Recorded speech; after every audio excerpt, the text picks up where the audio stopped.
तुम मुझे बता रहे हो कि वे भाग गए। तुमने मुझे यकीन दिला दिया है कि वह टुकड़ा तुम्हारी अमर दुनिया में ही है। उसे सौंप दो, और राजा अमर कातिलों के विरासत के पदक भी।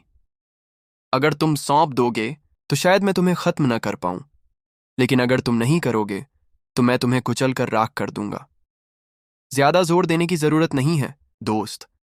तुम एक शक्तिशाली योद्धा हो, लेकिन फिर भी तुम्हारे अंदर वो ताकत नहीं है जो मेजफॉक लोगों से लड़ने के लिए जरूरी है। साले मेजफॉक, मैं तो बस तुम्हें मिटा दूंगा। वैसे भी तुम्हारी जैसी अमर दुनिया की कोई जरूरत नहीं है। जाहिर है, युवा मास्टर लीफ सब्र रखने के मूड में नहीं थे। उन्होंने बेचैनी से हाथ हिलाया। भाइयों, हमला करो। इस अमर दुनिया और इसके सभी नफरत करने वाले निवासियों का नाश करो। ध्रुव के लिए 20वीं रैंक वाले अमर लोग बहुत प्रभावशाली थे, लेकिन युवा मास्टर लीफ के लिए ऐसा नहीं था। वह 33वीं रैंक वाले तुसीता स्वर्ग से थे, इसलिए उनके लिए ये जगहें तुच्छ थीं। मेकवेव स्वर्ग की गहराइयों में अनगिनत युद्धपोतों और जादू टोने वाली टुकड़ियों ने गोलाबारी शुरू कर दी, और मशीनों की शक्ति का प्रदर्शन शुरू हो गया। मदद करो, हर जगह के मेकफॉक, आओ और इन दुष्ट शैतानों से बचाव में मदद करो। भीषण लड़ाई पहले से ही चल रही थी। सभ्यता के क्रूजर के भीतर ध्रुव एक फोटोनिक कंप्यूटर स्क्रीन को देख रहा था, जिसमें युवा मास्टर लीफ की सेनाओं और मेजफॉक के बीच लड़ाई दिखाई दे रही थी। वे सचमुच एक दूसरे से लड़ रहे हैं, ध्रुव ने सोचा। उम्मीद है कि दोनों को भारी नुकसान होगा। यह सभ्यता के क्रूजर का एक अद्भुत काम था। जब तक इसमें पर्याप्त शक्ति थी, इसके स्कैनर कहीं भी किसी भी दृश्य को प्रकट कर सकते थे। राजकुमार, आपको और आपके घटिया योद्धाओं को इस पर ध्यान देना चाहिए।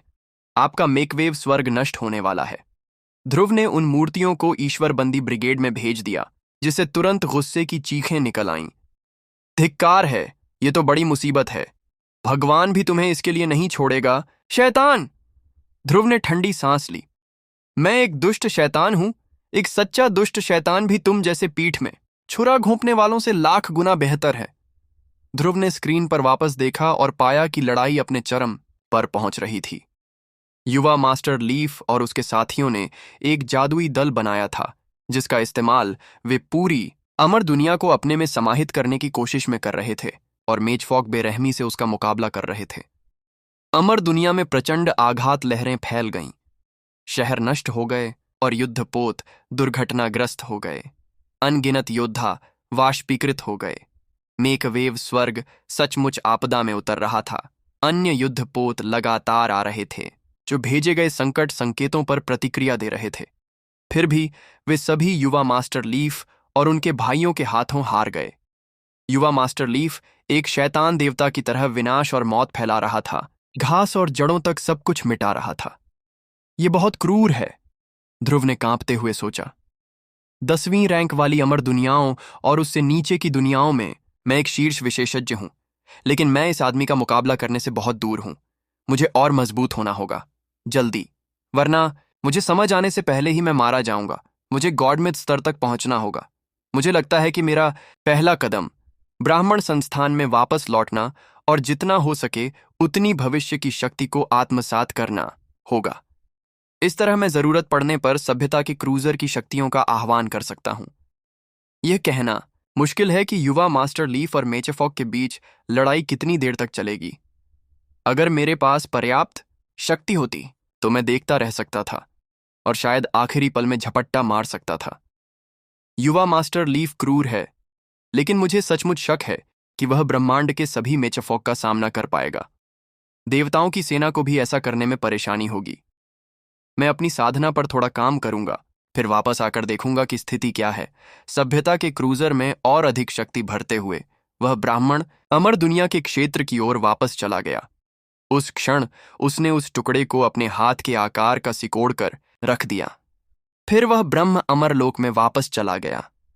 सभ्यता का क्रूजर एक बहुत बड़ी संपत्ति साबित होने वाला था। अभी उसकी साधना का स्तर इतना ऊंचा नहीं था कि वह असंख्य विश्व सम्राट चार्ट का सही इस्तेमाल कर सके। ऐसा होने के लिए उसे देवताओं की सेना जितना शक्तिशाली होना होगा, लेकिन सभ्यता के क्रूजर के टुकड़े को काम करने के लिए बस पर्याप्त शक्ति की जरूरत थी। उसे फोटोनिक कंप्यूटरों द्वारा प्रमाणित किया गया था जो ऐसी मशीनें थीं जिनका इस्तेमाल सामान्य लोग भी कर सकते थे।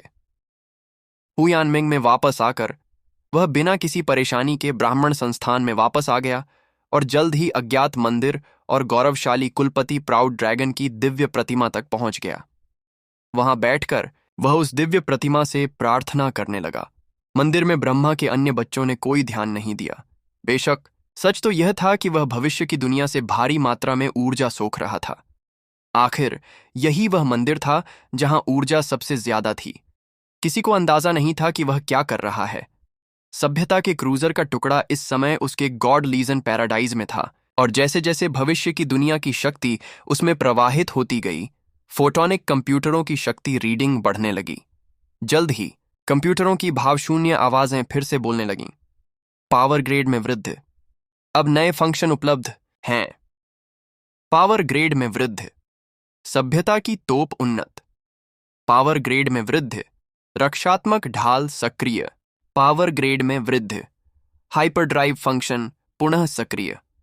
ध्रुव की खुशी की बात यह थी कि सभ्यता का क्रूजर पहले से ही बहुत ज्यादा शक्तिशाली होता जा रहा था।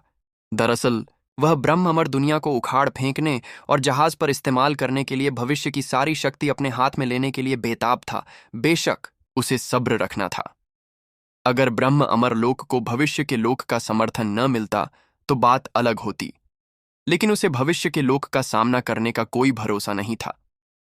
शक्ति में वृद्धि के कारण ईश्वर कैद ब्रिगेड और भी अधिक सुरक्षित हो गई। एक योद्धा चीखा, क्योंकि अचानक प्रकाश बाहर आया, उसके मेचा को नष्ट कर दिया तथा उसे बांध दिया। शक्ति, अनंत, अनंत शक्ति। और ध्रुव यह सब ले रही थी। अज्ञात मंदिर में इस दिव्य प्रतिमा से वह जो कुछ भी ले सकता था, उसकी कोई सीमा नहीं थी। इसके अलावा इसकी गुणवत्ता भी अविश्वसनीय थी। जाहिर है भविष्य की दुनिया के नेता ने रास्ता खोलने में कोई कसर नहीं छोड़ी थी। सामान्यतः यह ऐसी शक्ति नहीं थी जिससे वर्तमान के लोग लाभ उठा सकें। अधिकांश लोग इसे महसूस भी नहीं कर सकते थे, लेकिन ध्रुव कर सकता था, और वह समझ सकता था कि इस शक्ति का उपयोग किसी बहुत शक्तिशाली चीज को दबाने के लिए किया जा रहा है, जो ब्रह्मा संस्थान की गहराइयों में धड़क रही है, जो मुक्त होने के लिए संघर्ष कर रही है। केवल भविष्य की यह शक्ति ही उस वस्तु को नियंत्रित कर सकती थी। यह साफ तौर पर ब्रह्मा का हृदय था, जिसे भविष्य की दुनिया ने अनगिनत सालों से सीलबंद करके रखा था। ध्रुव का अनुमान था कि यह सब प्राउड हेवन की उत्कृष्ट कृति थी। जैसे जैसे ध्रुव की साधना आगे बढ़ती गई, उसे उतना ही एहसास हुआ कि प्राउड हेवन कितना शक्तिशाली होगा। उसने उस आदमी के क्लोन को टाइटन सम्राट कॉलेजियम में देखा था, और हालांकि वह क्लोन विशेष रूप से शक्तिशाली नहीं था, फिर भी वह ध्रुव को पूरी तरह से नियंत्रण में रखने के लिए काफी शक्तिशाली था। भविष्य की शक्ति गॉड लीजन स्वर्ग में प्रवाहित होती थी, जिसे राजा स्वर्ग भक्षक के ताबीजों द्वारा भस्म कर दिया जाता था तथा सभ्यता के क्रूजर के टुकड़े में भेज दिया जाता था, जिससे उसके शक्ति रिएक्टर भर जाते थे। शक्ति का यह स्तर मेचफॉक कुलपिताओं द्वारा अंतरिक्ष यान पर लाखों सालों तक कब्जा करने के दौरान जमा की गई किसी भी शक्ति से कहीं ज्यादा था। आखिर ध्रुव उन संसाधनों का दोहन कर रहा था जो ब्रह्मा के हृदय को नियंत्रित रखने के लिए भेजे जा रहे थे। हालांकि इतनी शक्ति भी सभ्यता के क्रूजर को पूरी तरह से भरने के लिए पर्याप्त नहीं थी। ध्रुव जितना समझ सकता था, उससे पता चलता था कि वह वास्तव में उस शक्ति प्रवाह को बनाए नहीं रख सकता था जो इसके लिए आवश्यक था। जिस तरह से वह अब पावर रिएक्टरों को भर रहा था, वह समुद्र को भरने के लिए आईड्रॉपर का उपयोग करने जैसा था। वर्तमान गति से वह शायद 100 करोड़ सालों में भी सफल नहीं हो पाता। शायद जब वह एक गॉड मिथ था और उसके पास राजा स्वर्ग भक्षक के सभी 3000 ताबीज थे, तो उसकी शक्ति देवसेना साम्राज्य जैसी रही होगी। लेकिन वह बहुत दूर की बात थी। आखिरकार सभ्यता का क्रूजर अभी भी एक चमत्कारी चीज था। जैसे जैसे उसने इसमें शक्ति डाली, नई प्रणालियां और कार्य सक्रिय होते गए। शक्ति कवच, हथियार प्रणालियां, गणना प्रणालियां, दिव्य प्रतिबिंबन प्रणालियां, सभ्यता प्रसार प्रणालियां, आनुवंशिक प्रणालियां, जैविक प्रौद्योगिकी प्रणालियां और अन्य अविश्वसनीय प्रणालियां सभी सक्रिय हो रही थीं और बेहतर हो रही थीं। ध्रुव जो समझ पाया, उसके अनुसार जब तक आनुवंशिक निर्माण और जैविक तकनीकी प्रणालियों में पर्याप्त शक्ति थी, वे साधारण मांस रक्त को ऐसे लोगों में बदल सकते थे जो प्राचीन शैतान देवताओं से टक्कर ले सकें। ऐसी संस्थाओं को जीनोफॉर्म या मॉर्फाइड्स कहा जाता था। उनकी अपनी कोई वास्तविक ऊर्जा नहीं थी, बल्कि वे शक्ति की शुद्ध अभिव्यक्तियां थीं। ध्रुव फोटोनिक कंप्यूटरों से बहुत कुछ सीख रहा था। उदाहरण के लिए, सभ्यता के क्रूजर का एक शक्तिशाली कार्य भाग्य योद्धाओं का निर्माण करना था, जो देवताओं की सेना के सदस्यों से लड़कर उन्हें मार सकते थे। यह चीज वाकई अद्भुत है। पर्याप्त शक्ति के साथ मैं इसका उपयोग अपने कबीले के सदस्यों के जीन्स को बदलने के लिए कर सकता हूं, उन्हें और भी अधिक परिपूर्ण बनाने के लिए। और यहां दी गई जानकारी के अनुसार मैं आखिर में गॉडमिथ स्तर के जीनोफॉर्म बना सकता हूं। यह ठीक वैसा ही है जैसे भविष्य की दुनिया आभासी देवत्व का निर्माण कर सकती है। विज्ञान और तकनीक वाकई अद्भुत हैं। दुर्भाग्य से ऐसा कुछ भी करने से पहले मुझे बहुत अधिक शक्ति की आवश्यकता होगी, लेकिन कम से कम अब मेरे पास इन जिद्दी और अनियंत्रित मेजफॉक से निपटने की क्षमता है। वह राजकुमार एक विखंडित देवता है, इसीलिए मैं खुद को और मजबूत बनाने के लिए उसके रक्त और आनुवंशिक सीरम का इस्तेमाल करूंगा। ये आनुवंशिक प्रणालियां विज्ञान और तकनीक का इस्तेमाल करके एक ऐसा रास्ता बनाती हैं जो अमरदांव सभ्यताओं से बहुत अलग है। हमारी जैसी सभ्यताओं में अपनी शक्ति को कड़ी मेहनत से बढ़ाना शामिल है और जरा सी भी चूक कष्ट से मौत का कारण बन सकती है। लेकिन इन जैविक और आनुवंशिक प्रणालियों से आप अपने जीन को बेहतर बनाने के लिए सीरम निकाल सकते हैं। ऐसे सीरम आपको तुरंत शैतान देवताओं के बराबर क्षमताएं दे सकते हैं, बिना किसी स्वर्गीय कष्ट के। क्या यह सच है? क्या ऐसा इसलिए है क्योंकि स्वर्ग के दांव इस तरह की चीजों को मंजूर करते हैं? या क्या ऐसा हो सकता है कि अमर साधना को बुरा माना जाता है, जबकि आनुवंशिकी पर आधारित विज्ञान और तकनीक धार्मिक है? ध्रुव को पूरा यकीन था कि ये प्रश्न स्वर्ग के दांव और स्वयं भाग्य से संबंधित थे, और यदि वह उन पर विचार करेगा तो वह अपने साधना स्तर और सोचने की क्षमता में सुधार कर सकेगा। गड़गड़ाहट। लगभग इसी समय उसने गुस्से से भरी दहाड़ सुनी, क्योंकि उसके कैदी फिर से उग्र हो गए थे और जेल से भागने की कोशिश कर रहे थे। दुर्भाग्य से उन्होंने कितनी भी कोशिश की, उन्हें कोई फायदा नहीं हुआ। इस ब्रिगेड का निर्माण एक ऐसी सभ्यता ने किया था जिसने विज्ञान और तकनीक को चरम सीमा तक पहुंचा दिया था। मेजफॉक की मशीनें उस प्राचीन सभ्यता के 10,000वें हिस्से के बराबर भी नहीं थीं। इसलिए इसमें कोई आश्चर्य की बात नहीं थी कि इस राजकुमार का मेचा सभ्यता के क्रूजर का कुछ भी नहीं बिगाड़ सका। तुम बस खुद को बेवकूफ बना रहे हो, राजकुमार, ध्रुव ने कहा। अंतरिक्ष यान में मौजूद फोटोनिक कंप्यूटरों को संबोधित करते हुए उसने कहा, जेनेटिक सिस्टम चालू करो, उसका मेचा हटाओ, मुझे यह चाहिए। पावर चालू हो रहा है, अब मेचा हटा रहा हूं। बिना किसी हिचकिचाहट के फोटोनिक कंप्यूटर ने आदेशों का पालन किया। रोशनी की एक धारा राजकुमार की ओर निकली और मेचा के चारों ओर लिपट गई। फिर मेचा गायब हो गया। राजकुमार ने तुरंत खून की एक बूंद खांसी की और मेचा से उसका संबंध टूट गया। सभी मेचा ले लो, फिर कैदियों को बांधो। सभ्यता के क्रूजर से शक्ति निकली, जिसने सभी मेजफॉक को उनके मेचा से वंचित कर दिया, फिर उन्हें प्रकाश से बांध दिया। प्रक्रिया पूरी होने के बाद सन्नाटा छा गया। ध्रुव ईश्वर कैद ब्रिगेड में घुसा और चारों ओर अलग अलग कोठरियों को देखा, जिनमें राजकुमार, कुलपति और विभिन्न योद्धा थे। सभी ने गुस्से भरी आंखों से उसकी ओर देखा। हम अंधे थे जो तुम्हें अपने अंतरिक्ष यान में आने दिया, एक मुखिया चिल्लाया। तुम उस शैतान यंग मास्टर लीफ से भी ज्यादा बुरे खलनायक हो। तुम लोग भेड़ियों की तरह खूंखार और सांपों की तरह बर्बर हो। तुम एहसान भूल जाते हो और न्याय का उल्लंघन करते हो। अगर मैं न होता तो तुम युवा मास्टर लीफ के हाथों पहले ही मर चुके होते। ध्रुव उस मुखिया के पास गया जिसने अभी अभी बात की थी। उसे तीखी नजरों से देखा, फिर अचानक हाथ बढ़ाकर उसकी दाढ़ी नोच ली, जिसमें त्वचा के टुकड़े भी शामिल थे। आह! वह आदमी चीखा और पागल आत्मा सांप की तरह तड़पने लगा। फिर वह आग की लपटों में घिर गया और ध्रुव बिना किसी दया के देखता रहा। यह देखते हुए कि इन लोगों ने कैसे बुराई का बदला भलाई से लिया था, वह उन्हें जल्दी बिना दर्द के मौत नहीं देना चाहता था। कुलपति की मृत्यु के बाद ध्रुव ने चारों ओर देखा और जल्दी से अनुमान लगाया कि कितने मेजफोक मौजूद थे। उसने पूरे दल को कैद कर लिया था, जिससे उनकी संख्या कई अरब हो गई। जाहिर है उन्हें उसके लिए मेचा बनाने के काम पर लगाना आदर्श होगा। अगर वे मना करते तो उसे उन्हें मार डालने में कोई संकोच नहीं होता। मैं तुम सबको जीने का एक मौका दूंगा, उसने कहा। मेरे प्रति निष्ठा स्वीकार करो, अपनी आत्माएं खोलो और मुझे अपना विश्वास दो। मेरे विश्वासी बनो। अगर तुम इंजीनियर बनकर मेरी अच्छी सेवा करोगे तो मैं तुम्हारी जान बख्श दूंगा। बिल्कुल नहीं, एक योद्धा चिल्लाया। मैं तुम्हारे लिए कभी काम नहीं करूंगा। बेहतर होगा कि तुम हमारे राजकुमार को अभी जाने दो, वरना मेजफॉक तुम्हें कभी नहीं छोड़ेंगे।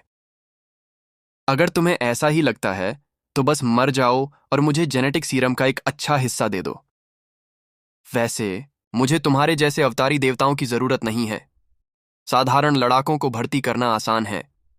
योद्धा पर शक्ति का संचार हुआ और वह धीरे धीरे पिघलने लगा और एक पीड़ादायक चीख के साथ बोला। धीरे धीरे उसके जीन अलग किए गए, शुद्ध किए गए, साफ किए गए और मिलाए गए। कुछ समय बीतने के बाद वे एक सीरम बन गए जिसे ध्रुव ने इकट्ठा किया। बहुत बढ़िया। विज्ञान और तकनीक वाकई अद्भुत चीजें हैं। मैं इस सीरम का इस्तेमाल बाद में कुछ बेहद डरावने गॉडमिथ बनाने के लिए करूंगा। यह कोई औषधीय गोली नहीं थी, बल्कि एक अवतरित ईश्वर से निर्मित सीरम था, जिसका उपयोग अन्य ईश्वर मिथकों को अपना शरीर सुधारने में मदद के लिए किया जा सकता था। ध्रुव इसे महारानी जेडफॉल को आजमाने के लिए देता था। दुर्भाग्य से इसका उपयोग साधना स्तर सुधारने के लिए नहीं, बल्कि केवल सामान्य शक्ति बढ़ाने के लिए किया जा सकता है। साधना ज्ञानोदय के लिए अभी भी स्वर्ग के दांव और प्राकृतिक नियमों का चिंतन आवश्यक होगा। इसके अलावा, हालांकि आनुवंशिक सीरम बहुत शक्तिशाली हो सकते हैं, वे आत्मा को नुकसान पहुंचा सकते हैं और आत्मज्ञान प्राप्ति में बाधाएं उत्पन्न कर सकते हैं। साफ तौर पर उनके अपने उतार चढ़ाव थे। हम तुम्हारे जैसे शैतान के लिए काम नहीं करेंगे, एक कुलपति ने चेहरे पर बहुत ही पवित्र भाव लाते हुए कहा। बस हम सबको मार डालो। ध्रुव ने सिर हिलाया कि ये कृतघ्न कुत्ते कितने बनावटी थे। कुछ मायनों में यह लगभग मजेदार था। ठीक है, चूंकि तुम्हें मरने का डर नहीं है, इसलिए मैं तुम्हारे इस राजकुमार से शुरुआत करता हूं। वह आगे बढ़ा और बिना किसी चेतावनी के राजकुमार के चेहरे पर एक जोरदार थप्पड़ जड़ दिया, जिससे उसके मुंह से खून की धार बहने लगी। हरामजादे, वह चिल्लाया। ध्रुव ने जवाब में बस इतना कहा, अपने घुटनों पर। नहीं, राजकुमार चीखा। उसकी आवाज अतुलनीय दुख और आक्रोश से कांप रही थी। फिर भी उसने अपमान से पीछे हटने से इनकार कर दिया। घुटनों के बल, ध्रुव ने दबाव बढ़ाते हुए दोहराया। रोशनी तेज होती गई और राजकुमार आखिरकार कुत्ते की तरह घुटनों के बल गिर पड़ा। तुम मेजफोक के एक अनमोल राजकुमार हो, तुम्हारी रगों में शाही घराने का खून दौड़ता है, फिर भी तुम मेरे सामने घुटनों के बल बैठे हो। ध्रुव हंसा। चूंकि तुम मुझे अपनी वफादारी देने से इनकार करते हो, इसलिए मैं तुम्हें मारकर बाकियों को उनकी गलतियों का एहसास दिला दूंगा। उसने धीरे से अपना एक हाथ सिर के ऊपर उठाया और घातक वार करने की तैयारी करने लगा। ध्रुव वास्तव में इस राजकुमार जितना शक्तिशाली नहीं था, लेकिन सभ्यता के क्रूजर की शक्तियों के साथ वह उसे कुचल सकता था। ध्रुव के कार्यों के जवाब में सभी कुलपति दुख और क्रोध में चिल्लाने लगे। नहीं, हमारे राजकुमार को नुकसान मत पहुंचाओ। जब तक आप उसे चोट नहीं पहुंचाते, हम निष्ठा स्वीकार करेंगे। यदि तुमने उसे नुकसान पहुंचाने की हिम्मत की तो हम तुमसे बदला लेंगे, भले ही वह भूत के रूप में हो। ध्रुव ठंडी हंसी। तो तुम बातचीत के लिए तैयार हो?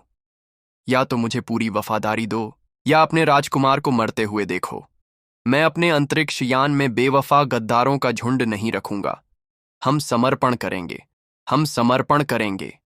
राजकुमार के सिर को पकड़कर उसने उसे वापस उसकी कोठरी में फेंक दिया। जब वे सभी निष्ठा की पेशकश करने के लिए सहमत हो गए, तो ध्रुव ने अपनी जमा की हुई आस्था शक्ति का उपयोग करके उनके हृदय और आत्मा में रश्मि प्रकाश भेजा। पलक झपकते ही वे सभी ध्रुव के वफादार विश्वासी बन गए। ठीक इसी तरह अरबों मेजफोक बदल गए और ध्रुव को आस्था शक्ति में वृद्धि का एहसास हुआ। कुछ कुलपति विखंडित देवता थे, जिसका मतलब था कि उनकी जमा की हुई आस्था शक्ति एक अमर दुनिया के बराबर थी। वास्तव में यह समग्र रूप से टाइटन सम्राट स्वर्ग से भी बढ़कर थी। आखिरकार पहले दर्जे की अमर दुनियाओं में आमतौर पर गॉडमिथ नहीं होते। और टूटे हुए देवता केवल 15वीं या उससे ऊपर की अमर दुनियाओं से ही आते थे। ऐसे लोग आसानी से हजारों प्रथम श्रेणी के अमर संसारों को नष्ट कर सकते हैं। आस्था में कितनी अविश्वसनीय वृद्धि हुई है। अगर मैं इसे अपने अमर संहारक क्लोन के साथ साझा करूं तो वह आसानी से 9वें चरण के दांव विध्वंस में प्रवेश कर सकेगा। मेचफोक कैदियों में कम से कम 1 दर्जन टूटे हुए देवता थे और उनकी संयुक्त शक्ति से ब्राह्मण अमर दुनिया को बंजर भूमि में बदलना आसान काम होता। ध्रुव को सभ्यता के क्रूजर का इस्तेमाल करने की भी जरूरत नहीं पड़ती। मेचफॉक में एकमात्र व्यक्ति जिसने निष्ठा की पेशकश नहीं की वह राजकुमार था। इस प्रकार पूरी निर्ममता के साथ ध्रुव ने पहले उसे शैतान भगवान की मुहर से संक्रमित किया, फिर क्रूजर की आनुवंशिक प्रणालियों का उपयोग करके उसके जीन का विश्लेषण किया और उससे एक आनुवंशिक सीरम निकाला। आनुवंशिक सीरम का एक ही काम था, शरीर को बेहतर बनाना और उसे ऐसी स्थिति में पहुंचाना जो देवताओं की सेना से मुकाबला कर सके। दुर्भाग्य से साधना के स्तरों पर यह कोई मदद नहीं करता था। चाहे वह प्राचीन यांत्रिक सभ्यता हो या भविष्य की दुनिया, ऐसे बहुत से लोग थे जो अपने दैहिक शरीर को बेहतर बनाने और आश्चर्यजनक रूप से शक्तिशाली बनने के लिए आनुवंशिक सीरम का उपयोग करते थे। इसका नकारात्मक पक्ष यह था कि क्योंकि उनकी आत्माओं को कभी कभी ऐसी शक्ति को संभालने में परेशानी होती थी, वे कभी कभी नियंत्रण खो देते थे और उन्मत्त हत्यारे राक्षसों में बदल जाते थे। दुर्भाग्य से हालांकि कुछ आनुवंशिक सीरम किसी के जीन को इस हद तक बदल सकते थे कि वह एक ही मुक्के से देवताओं और शैतानों का वध कर सकता था, लेकिन इससे अमर कौशल और ऊर्जा कलाओं को विकसित करना भी असंभव हो गया। कुल मिलाकर आनुवंशिक सीरम के कई फायदे तो थे, लेकिन कुछ अविश्वसनीय नुकसान भी थे। राजकुमार का खून निकालकर उसे जेनेटिक सीरम में बदलते देख वह दर्द से चीख पड़ा। ध्रुव ने उसे मारा तो नहीं, लेकिन साथ ही इस प्रक्रिया से उसे जो असहनीय पीड़ा हुई उसे कम करने के लिए भी कुछ नहीं किया। अपना ध्यान फिर से अज्ञात मंदिर की ओर मोड़ते हुए ध्रुव ने सोचा, मुझे लगता है कि मैंने लगभग उतनी ही शक्ति ले ली है जितनी मैं ले सकता था। अगर मैं आगे बढ़ता रहा तो भविष्य की दुनिया के दिव्य स्वरूप और फोटोनिक कंप्यूटर शायद समझ जाए कि क्या हो रहा है। सभ्यता का क्रूजर मेरी शक्ति चोरी को कुछ हद तक छिपा सकता है, लेकिन भविष्य की दुनिया का विज्ञान और तकनीक प्राचीन यांत्रिक सभ्यता से कम उन्नत नहीं है, बल्कि वे शायद उससे भी बेहतर हों। वह खड़ा हो गया। यह जोखिम उठाने लायक नहीं है। जब समय आएगा तो भविष्य की दुनिया इस मार्ग से शक्ति की लहरें भेजेगी जो इतनी शक्तिशाली होंगी कि वे मुझे लाखों बार नष्ट कर सकती हैं। तभी मैं कुछ और चुरा सकता हूं। ब्रह्मा इको सिल्क चाहती है कि मैं ब्रह्मा के हृदय का ताला खोल दूं, लेकिन उसकी एक गहरी साजिश है।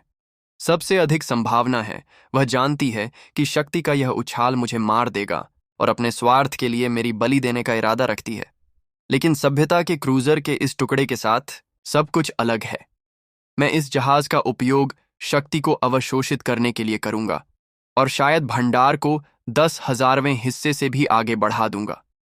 मुझे आश्चर्य है कि तब क्या होगा। क्रूजर की बिजली आपूर्ति कई स्तरों में विभाजित थी। 1 खरबवां, 100 अरबवां, 1 अरबवां, 1 10,000वां, 1,000वां, 100वां और 1 10वां।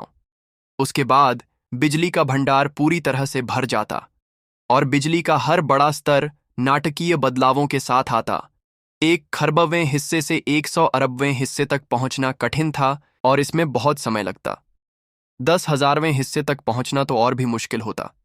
लेकिन उस समय ध्रुव को पूरा यकीन था कि वह आनुवंशिक योद्धाओं का निर्माण कर सकेगा और सभी प्रकार की ताओवादी तकनीकों और ऊर्जा कलाओं का विश्लेषण कर सकेगा। वह अपनी शक्तियों में परिवर्तन भी कर सकेगा। विज्ञान और तकनीक का उपयोग करके अपनी आनुवंशिकी पर शोध करने से गॉडमिथ स्तर तक पहुंचना बहुत आसान हो जाएगा।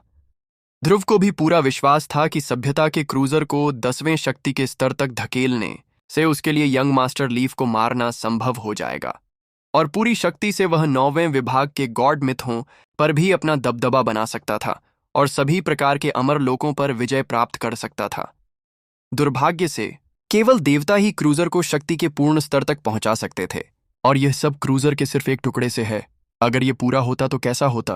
क्या इसकी तुलना मायरियड वर्ल्ड्स मोनार्क चार्ट से की जा सकती है? ध्रुव का हृदय उस प्राचीन यांत्रिक सभ्यता के प्रति प्रशंसा से भरा था।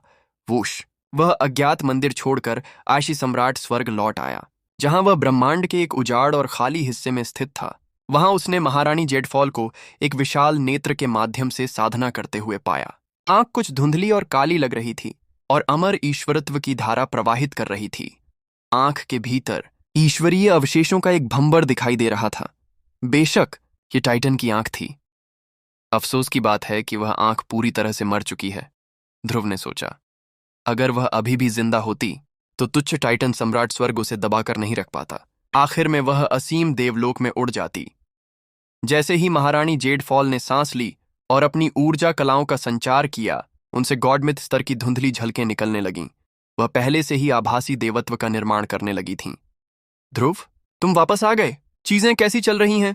मैं आपके लिए प्राचीन यांत्रिक सभ्यता से जेनेटिक सीरम की एक बोतल लाया हूं, ध्रुव ने कहा। मुझे हाल ही में उस सभ्यता से एक विशाल देव वस्तु, एक अंतरिक्ष यान मिला है। इसे शक्ति प्रदान करने के बाद मैंने इसका उपयोग एक अवतरित देवता के जीन निकालने के लिए किया। आप इस सीरम का उपयोग अपनी शक्ति को उल्लेखनीय रूप से बढ़ाने के लिए कर सकते हैं और संभवतः गॉडमिथ स्तर तक पहुंच सकते हैं। इसका नकारात्मक पक्ष यह है कि यह आपकी ज्ञान प्राप्ति की क्षमता को सीमित कर देगा, जिससे आपके लिए गॉडमिथ स्तर तक आगे बढ़ना कठिन हो जाएगा। आप क्या सोचती हैं? ठीक है, उसने प्रसन्न मुस्कान के साथ उत्तर दिया। सफलताएं प्राप्त करना जितना कठिन होता है, वे उतनी ही अविश्वसनीय होती हैं। मुझे पता था कि प्राचीन यांत्रिक सभ्यता ने आनुवंशिकी के बारे में अविश्वसनीय जानकारी प्राप्त की थी, जो हम अमरदांव साधकों की समझ से कहीं परे थी। बहुत अच्छा, ये लो। जब तक तुम इसका इस्तेमाल करोगी, मैं तुम्हारी धार्मिक रक्षक बनकर खड़ी रहूंगी। ध्रुव ने उसे बोतल दी, जिसे उसने खोला और ध्यान से सूंघा। आंखें बंद करके उसने कुछ देर आभा का विश्लेषण किया, फिर अपनी हथेली में एक ज्वाला बुलाई, जिसने तुरंत सीरम को सोख लिया। उसके जीन तुरंत पुनर्गठित और विकसित होने लगे, जिससे जादुई प्रतीक और चीनी मिट्टी की रोशनी उसके चारों ओर घूमने लगी। तरार।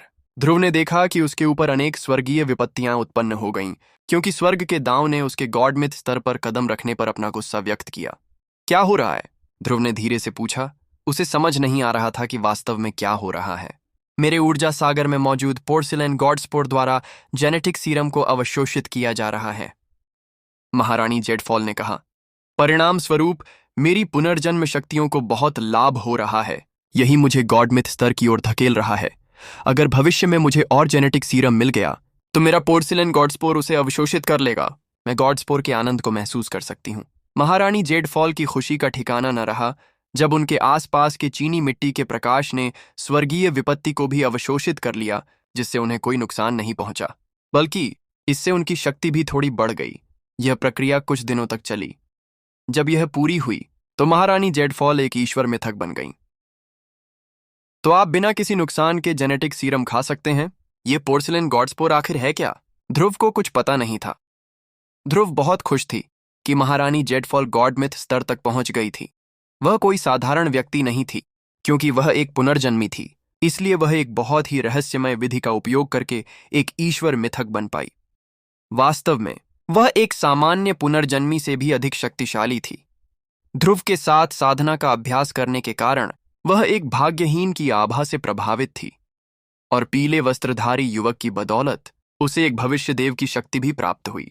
इन सभी शक्तियों के संयोजन ने उसके शरीर को बेहद खास बना दिया था, और अब चूंकि वह एक गॉडमिथ थी, इसलिए वह उन सभी विशेष शक्तियों का और भी ज्यादा लाभ उठा सकती थी। ध्रुव अच्छी तरह जानता था कि उसके अंदर का पोर्सिलेन गॉडस्पोर एक ऐसी चीज है जो देवताओं की सेना में भी भय पैदा कर देगा, और अपने अध्ययन के आधार पर वह जानता था कि पुनर्जन्म लेने वाले प्राणी प्राचीन आदिम अराजकता के हिस्से के रूप में शुरू हुए थे, जिनमें से कुछ दूसरों की तुलना में अधिक शक्तिशाली थे। वास्तव में उन्हें 9 विशिष्ट उपश्रेणियों में वर्गीकृत किया गया था, जिन्हें आगे 3 प्रमुख व्यापक श्रेणियों में विभाजित किया गया था। जहां तक महारानी जेडफॉल की बात है, तो वह संभवतः सबसे शक्तिशाली किस्म की थीं। आखिरकार ध्रुव ने खुद देखा था कि कैसे आदिकाल में चीनी मिट्टी के देवता बीजाणु पर सभी प्रकार के देवताओं ने, यहां तक कि आदिम अराजकता के बड़े सांपों ने भी हमला किया था। जाहिर है, चीनी मिट्टी के देवता बीजाणु एक गहरी चीज थी और स्वर्ग और पृथ्वी की सबसे रहस्यमय चीजों में से एक थी। यह देखते हुए कि महारानी जेडफॉल के पास केवल थोड़ी सी भाग्यहीन शक्ति थी और फिर भी यह अद्भुत था, ध्रुव को यह अंदाजा लगने लगा था कि जब वह एक गॉडमिथ होगा तो वह कैसा होगा। तथ्य यह है कि चीनी मिट्टी के गॉडस्पोर ने इतनी आसानी से आनुवंशिक सीरम को निगल लिया था, जिससे ध्रुव को यह अनुमान लगाने में मदद मिली कि गॉडस्पोर किसी तरह वास्तव में प्राचीन यांत्रिक सभ्यता से जुड़ा हुआ था। सभ्यता का क्रूजर, ध्रुव ने कहा। अचानक विशाल अंतरिक्ष यान प्रकट हुआ, जिससे एक विशाल भंवर उत्पन्न हुआ, जो कोई वर्महोल नहीं बल्कि एक देव सुरंग थी, जिसे देवताओं की सेना बना सकती थी। देव सुरंग ने आर्ष सम्राट स्वर्ग को निगल लिया और उसे सीधे सभ्यता के क्रूजर में समाहित कर लिया। ध्रुव राहत भरी हंसी में हंसा। आखिरकार सभ्यता के क्रूजर में अपनी अमर दुनिया सुरक्षित होने के साथ मैं आखिरकार निश्चिंत हो सकता हूं, और जरूरत पड़ने पर मैं इसमें मौजूद अमर संरचनाओं का इस्तेमाल सभ्यता के क्रूजर में शक्ति भरने के लिए कर सकता हूं। अगर मैं फिर कभी यंग मास्टर लीफ से टकराया तो मैं बिना किसी परेशानी के बच निकलूंगा। अब मेरी सबसे बड़ी समस्या यह है कि मुझे और ज्यादा शक्ति चाहिए। Beep beep beep beep. जब ध्रुव यह सोच रहा था कि आगे क्या करना है, सभ्यता का क्रूजर अपनी भावनाहीन आवाज में बोला, आपातकाल, आपात स्थिति। भ्रूणीय अमर जगत में विविध शक्तियां समाहित हैं। इस जगत में 10वें स्थान तक पहुंचने की क्षमता है, लेकिन शक्ति स्तर अभी अपर्याप्त है। इसे या तो द्रवीकृत किया जाना चाहिए या उन्नत किया जाना चाहिए। Beep beep beep beep. अमर जगत के द्रवीकरण से शक्ति का प्रवाह होगा। द्रवीकृत करें या उन्नत करें। तो सभ्यता के क्रूजर में अमर दुनियाओं को उन्नत करने की क्षमता है। ध्रुव इस अप्रत्याशित घटना से चौंक गया। बेशक वह इस समय इसे द्रवीभूत या उन्नत नहीं करना चाहता था। मुझे यथास्थिति से कोई दिक्कत नहीं है, चीजों को जैसा है वैसा ही रहने दो। आदेश प्राप्त हुआ। फोटोनिक कंप्यूटरों ने आदेश को संसाधित किया और सभ्यता का क्रूजर शांत हो गया। इस बिंदु पर ध्रुव ने अपनी दिव्य इच्छा शक्ति को अंतरिक्ष यान के सभी कोनों में भेजा, और तभी उसे एहसास हुआ कि उसमें अनगिनत दुनियाएं हैं, जिनमें से कुछ तो बीजों से भी ज्यादा कुछ नहीं है। पर्याप्त शक्ति के साथ ये बीज अपनी पूरी दुनिया में बदल जाएंगे। अद्भुत। यहां तो विश्व के बीज हैं। क्रूजर को सही मायने में शक्ति देने के बाद ही ध्रुव को यह समझ आया कि यह क्या कर सकता है। जितना ज्यादा वह खोजता, उतना ही ज्यादा वह विज्ञान और तकनीक की प्रशंसा में नतमस्तक होने को होता। ब्रह्मांडीय महाविस्फोट के दौरान अनगिनत विश्व बीज आदिम अराजकता शून्य में विस्फोटित हो गए थे, और जैसे जैसे वे अपने परिवेश से शक्ति ग्रहण करते गए, वे पूर्ण विकसित विश्व बन गए। इसी तरह कई अमर लोकों की शुरुआत हुई थी। यह बिल्कुल वैसा ही था जैसे पेड़ बीज फैलाते हैं जो अंततः पेड़ बन जाते हैं। साथ ही कुछ छोटे बीज घास बन जाते हैं। बेशक कुछ अमर लोकों की रचना अमर प्राणियों ने स्वयं की थी। वे मूलतः मानव हाथों द्वारा गढ़े गए थे, लेकिन उनके निर्माण के सिद्धांत एक ही थे। किसी भी स्थिति में सभ्यता के क्रूजर को पर्याप्त शक्ति प्रदान करने से इसके भीतर के अनगिनत विश्व बीज अमर दुनियाओं में फूट सकते हैं। उन सब की तुलना में अर्शी सम्राट स्वर्ग कुछ भी नहीं था। इसके अलावा अपनी पूर्ण अवस्था में सभ्यता का क्रूजर और भी अधिक विश्व बीज पैदा कर सकता था। सभ्यता के क्रूजर में अन्य रहस्य भी थे, जिन्हें ध्रुव को अभी तक खोलना था। जहां तक अरबों मेचफोक की बात है, तो उसने उन्हें पहले से ही मेक और युद्धपोत बनाने के काम में लगा रखा था। वे पहले ही 10 लाख सालों से सभ्यता के क्रूजर का अध्ययन कर चुके थे, और इस तरह सतही तौर पर जानते थे कि इन उद्देश्यों के लिए इसका इस्तेमाल कैसे किया जाता है। इससे भी बेहतर बात यह थी कि महानता के नर्क, आर्शी तलवार, स्वर्ग और अन्य अमर दुनियाओं के संसाधनों तक ध्रुव की पहुंच थी, जिससे सभी प्रकार के हथियार और औषधियां बनाना संभव हो गया। ऋषि सम्राट स्वर्ग तेजी से विकसित हो रहा था। जनसंख्या में सामान्य वृद्धि के अतिरिक्त ऐसे कई शिष्य थे जो अपनी साधना में बुरी तरह फंस गए थे, जो अब आनुवंशिक सीरम का उपयोग करके शक्तिशाली योद्धा बन सकते थे। ऋषि सम्राट स्वर्ग में अब 2 सामान्य मार्ग थे। एक था विज्ञान और प्रौद्योगिकी का मार्ग, और दूसरा था अमर साधना का मार्ग। लगभग तुरंत ही दोनों मार्गों के बीच टकराव शुरू हो गया। ध्रुव ने यह देखा और कोई हस्तक्षेप नहीं किया। आखिरकार ये वास्तव में एक अच्छी बात थी। जब तक विज्ञान और साधना साथ साथ चल सकते हैं, युद्ध के समय उसकी अमर दुनिया लड़ने के लिए पूरी तरह सुसज्जित होगी। अब जबकि आर्शी सम्राट स्वर्ग गतिविधि से गुलजार था, ध्रुव ने यंग मास्टर लीफ और मेचवेव स्वर्ग के बीच चल रही लड़ाई पर जासूसी करने के लिए कुछ समय लिया। जल्द ही स्क्रीन पर सभ्यता के क्रूजर की एक तस्वीर उभर आई। युद्ध अभी भी जारी था। मेचफॉक युद्धपोत अपनी अमर दुनिया की मदद के लिए दौड़े, लेकिन यंग मास्टर लीफ और उसके 71 साथियों ने उन्हें धूल चटा दी। हालांकि बाद वाली सेना साफ तौर पर थकने लगी थी। यदि चीजें इसी तरह चलती रहीं तो ऐसा लग रहा था कि यंग मास्टर लीफ को जीत मिल जाएगी। हालांकि इसके लिए उन्हें बड़ी कीमत चुकानी पड़ेगी। मैं उन्हें अभी अकेला छोड़ दूंगा और आखिरी क्षण तक इंतजार करूंगा ताकि मैं उन पर हमला कर सकूं। ऋषि सम्राट का स्वर्ग सुरक्षित है और जब तक मेरे पास पर्याप्त शक्ति है मैं सभ्यता के क्रूजर का पूरा लाभ उठा सकता हूँ। इस समय मेरी सबसे बड़ी कमजोरी मेरी साधना का आधार और शक्ति तक मेरी पहुंच का अभाव है। मुझे लगता है कि मैं ब्रह्म अमर लोक वापस जाऊंगा और कुछ और शक्ति प्राप्त करने की कोशिश करूंगा। कौन जाने मुझे ऐसा मौका फिर कब मिलेगा। ध्रुव को लग रहा था कि अगर वह आखिरकार भविष्य की दुनिया में भी चला जाए तो भी वह इस गुण की शक्ति को ग्रहण नहीं कर पाएगा। भविष्य की दुनिया में कई प्रकार की शक्तियां थीं और ब्रह्मा के हृदय को दबाने के लिए अंतरिक्ष काल मार्ग से भेजी जा रही शक्ति सर्वोच्च प्रकार की थी। यह एक अनोखा अवसर था जिसका उसे जब तक हो सके लाभ उठाना था। इस प्रकार ध्रुव सभ्यता के क्रूजर के अपने टुकड़े के साथ ब्राह्मण अमर दुनिया में लौट आया। जैसे ही वह ब्राह्मण संस्थान लौटा उसके होश उड़ गए। उसे गए ज्यादा समय नहीं हुआ था लेकिन बड़े बड़े बदलाव आ चुके थे। पूरा संस्थान अपार शक्ति से स्पंदित था, यहां तक कि कम साधना आधार वाले ब्रह्मा के कई बच्चे बाहर निकल गए। जहां तक ब्रह्मा की उच्च स्तरीय संतानों का प्रश्न है वे खुश हुए और उन्होंने अपनी साधना के आधार को सुधारने के लिए शक्ति को सोख लिया। संस्थान की गहराई में शक्ति इतनी प्रबल थी कि मानो इस्पात जैसी हो और यह सब अज्ञात मंदिर में मौजूद दिव्य स्वरूपों से आ रहा था। एकदम सही मौका। ध्रुव ने अचानक गति पकड़ी, सीधे अंदर की ओर बढ़ी और सभ्यता के क्रूजर के लिए भारी मात्रा में शक्ति सोखी। जैसे जैसे शक्ति भंडार बढ़ता गया ध्रुव को एहसास हुआ कि उसके पास जल्द ही यंग मास्टर लीफ को मारने का मौका हो सकता है। शक्ति भंडार 100 अरबवें हिस्से पर, 200 अरबवें हिस्से पर। जैसे जैसे शक्ति का स्तर बढ़ता गया ध्रुव के चेहरे पर मुस्कान आ गई और वह बस यही चाहता था कि उसके कुछ क्लोन यहां होते जो उसे शक्ति को तेजी से सोखने में मदद करते। शक्ति इतनी ज्यादा थी कि प्राचीन राजा स्वर्ग भक्षक भी उसे पूरी तरह से सोख नहीं सकता था। टोंग टोंग टोंग। कई घंटियां बजीं और फिर एक प्राचीन स्वर सुनाई दिया। ब्रह्मा की संतानों, हमारे अमर लोक के उन्नयन की अंतिम तैयारियां चल रही हैं। अभियानों की 3 साल की अवधि समाप्त हो गई है। अपनी रिपोर्ट देने के लिए चौक में इकट्ठा हो जाओ। ब्रह्मा की संतानें तुरंत आदेश का पालन करने के लिए उड़ चलीं। ध्रुव की धड़कनें तेज हो रही थीं क्योंकि वह भी उनके साथ चल रहा था और साथ ही जितनी हो सके उतनी शक्ति सोख रहा था। कुछ बड़ा होने वाला था। बहुत संभव है कि भविष्य की दुनिया अपना हमला शुरू करने वाली होफनायरा बहुत खुश थी कि महारानी जेडफॉल गॉड मिथ, देव मिथक स्तर तक पहुंच गई थी। वह कोई साधारण व्यक्ति नहीं थी क्योंकि वह एक पुनर्जन्म लेकर आई थीं। उन्होंने एक बेहद रहस्यमयी तरीके से देव मिथक का स्तर हासिल किया। असल में वह एक आम पुनर्जन्मी से भी ज्यादा शक्तिशाली थीं। ध्रुव के साथ साधना करने से उनमें दुर्भाग्य का स्पर्श था और पीले कपड़ों वाले युवक की वजह से उन्हें भविष्य के देवता की शक्ति भी मिली थी। इन सभी शक्तियों के मिलने से उनका शरीर बहुत खास हो गया था। अब जब वह एक देव मिथक थीं, तो वह अपनी इन सभी विशेष शक्तियों का और भी बेहतर इस्तेमाल कर सकती थीं। ध्रुव को अच्छी तरह पता था कि उनके अंदर मौजूद चीनी मिट्टी का गॉड स्पोर, देव बीजाणु, एक ऐसी चीज है जो देवताओं की सेना को भी डरा देगी। अपने अध्ययन से वह जानता था कि पुनर्जन्म लेने वाले प्राणी प्राचीन आदिम अराजकता से पैदा हुए थे, जिनमें से कुछ दूसरों की तुलना में अधिक शक्तिशाली थे।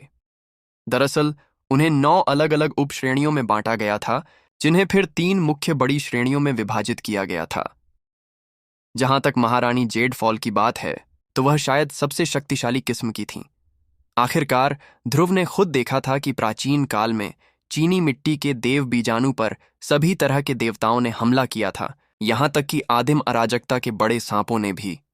जाहिर है चीनी मिट्टी का देव बीजाणु एक बहुत ही गहरी और रहस्यमय चीज थी, जो स्वर्ग और पृथ्वी में सबसे रहस्यमयी चीजों में से एक थी।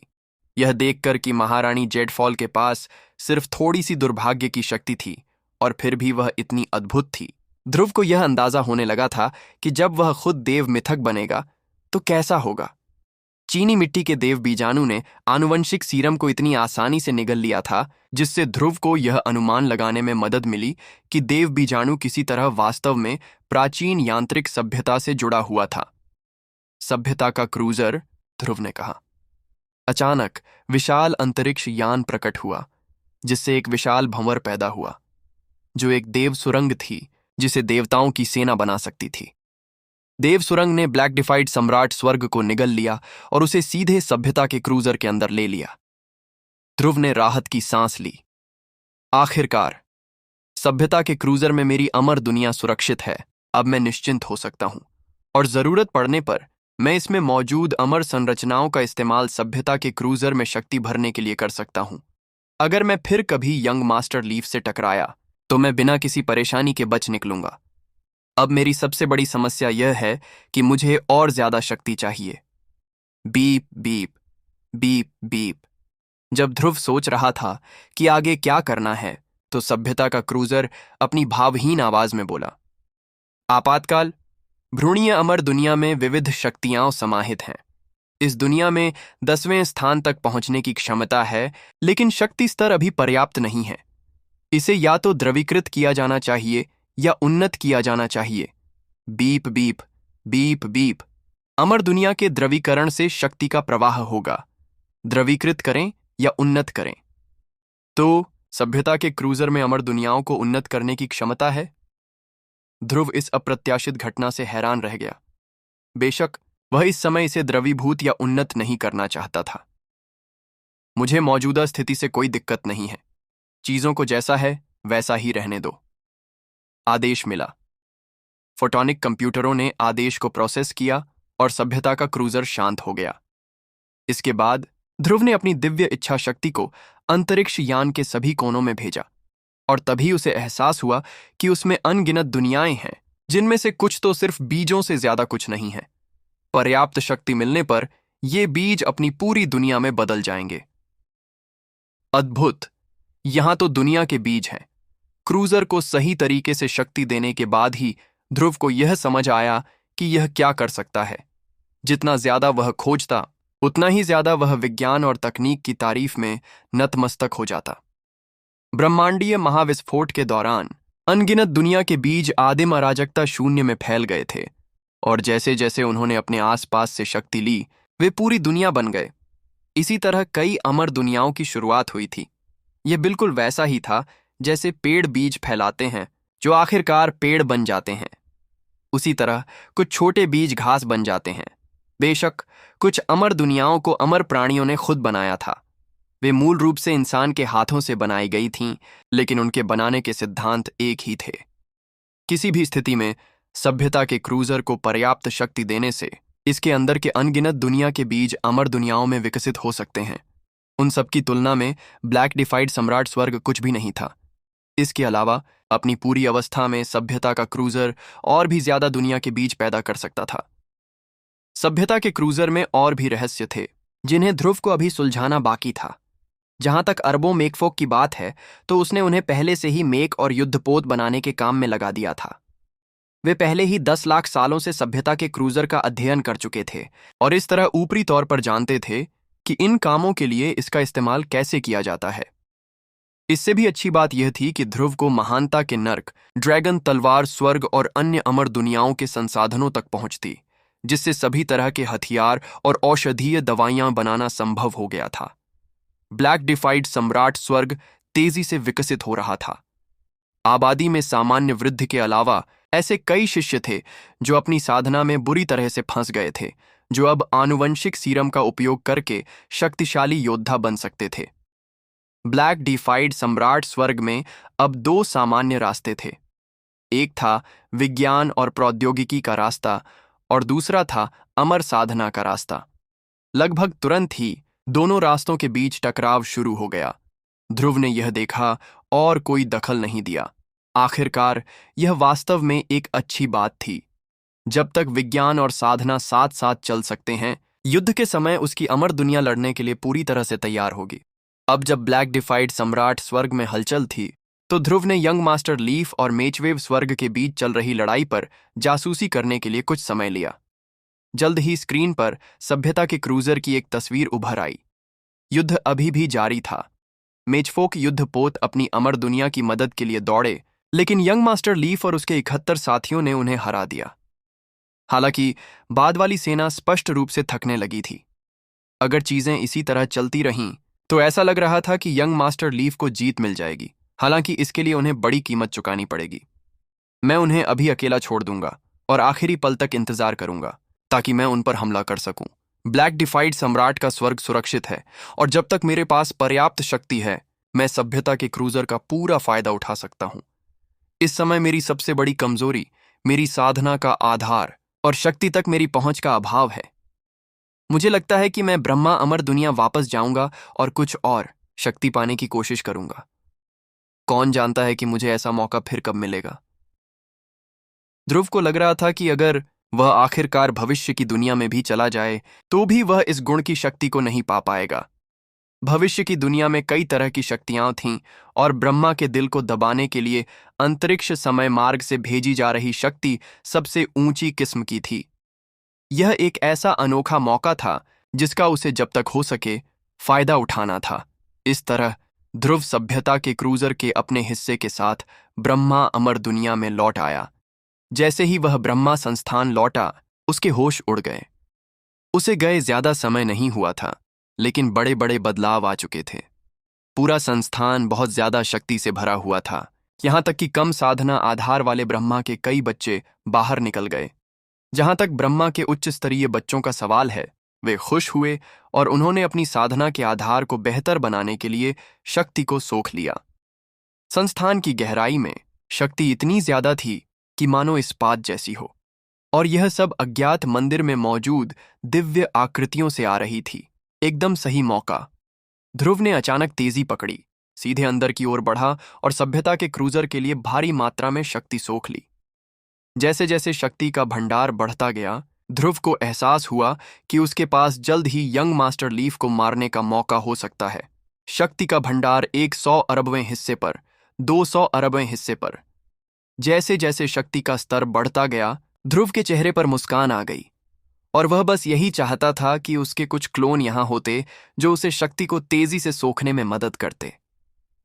शक्ति इतनी ज्यादा थी कि प्राचीन राजा स्वर्ग भक्षक भी उसे पूरी तरह से सोख नहीं सकता था। टोंग टोंग टोंग, कई घंटियां बजीं और फिर एक प्राचीन आवाज आई। ब्रह्मा के बच्चों, हमारी अमर दुनिया के उन्नयन की आखिरी तैयारियां चल रही हैं। अभियानों की 3 साल की अवधि खत्म हो गई है। अपनी रिपोर्ट देने के लिए चौक में जमा हो जाओ। ब्रह्मा के बच्चे तुरंत आदेश का पालन करने के लिए उड़ चले। ध्रुव की धड़कनें तेजी से धड़क रही थीं क्योंकि वह भी उनके साथ चल रहा था और साथ ही जितनी हो सके उतनी शक्ति सोख रहा था। कुछ बड़ा होने वाला था। बहुत संभव है कि भविष्य की दुनिया अपना हमला शुरू करने वाली हो। हाँ, ध्रुव को ब्रह्मा की संतान हु यानमेंग माना जाता था, जिसे अगस्त पेट्रियार्क फायर ड्रैगन से राजा स्वर्ग भक्षक के 200 ताबीज लाने का काम सौंपा गया था। मिशन की 3 साल की समय सीमा अब पूरी हो चुकी थी और नाकाम रहने पर कड़ी सजा मिलती थी। शुक्र है कि ध्रुव ने बहुत पहले ही इस स्थिति से निपटने की योजना बना ली थी। हुलाटू इस समय ब्लैक डिफाइड सम्राट स्वर्ग में था। उस पर और ध्रुव पर ब्रह्मा संस्थान का निशान लगा हुआ था, जिसका मतलब था कि वे कहीं भी जाएं उनका पता लगाया जा सकता था। ध्रुव का साधना आधार उस निशान को हटाने के लिए काफी मजबूत था, लेकिन उसने ऐसा नहीं किया था।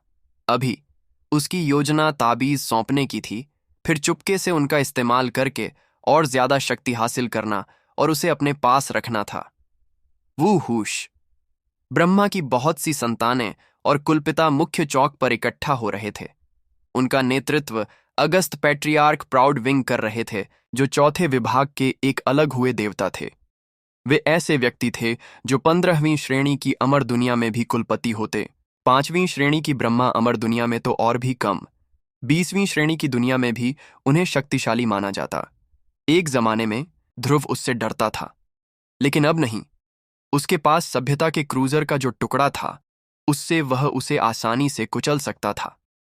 ब्रह्मा इको सिल्क उन कुलपिताओं में से एक थीं, और जब उन्होंने ध्रुव को देखा तो उन्होंने ध्रुव को एक संदेश भेजा। क्या तुम तैयार हो ध्रुव? और क्या तुम ताबीज पाने के अपने मिशन में कामयाब हो गए? जाहिर है मैं तैयार हूं, उसने जवाब दिया। और हां, मेरे पास ताबीज भी हैं। लगता है कुछ बड़ा होने वाला है। बहुत मुमकिन है कि वे इस पूरे इलाके को बंद कर दें और भविष्य के योद्धाओं को यहां भेज दें।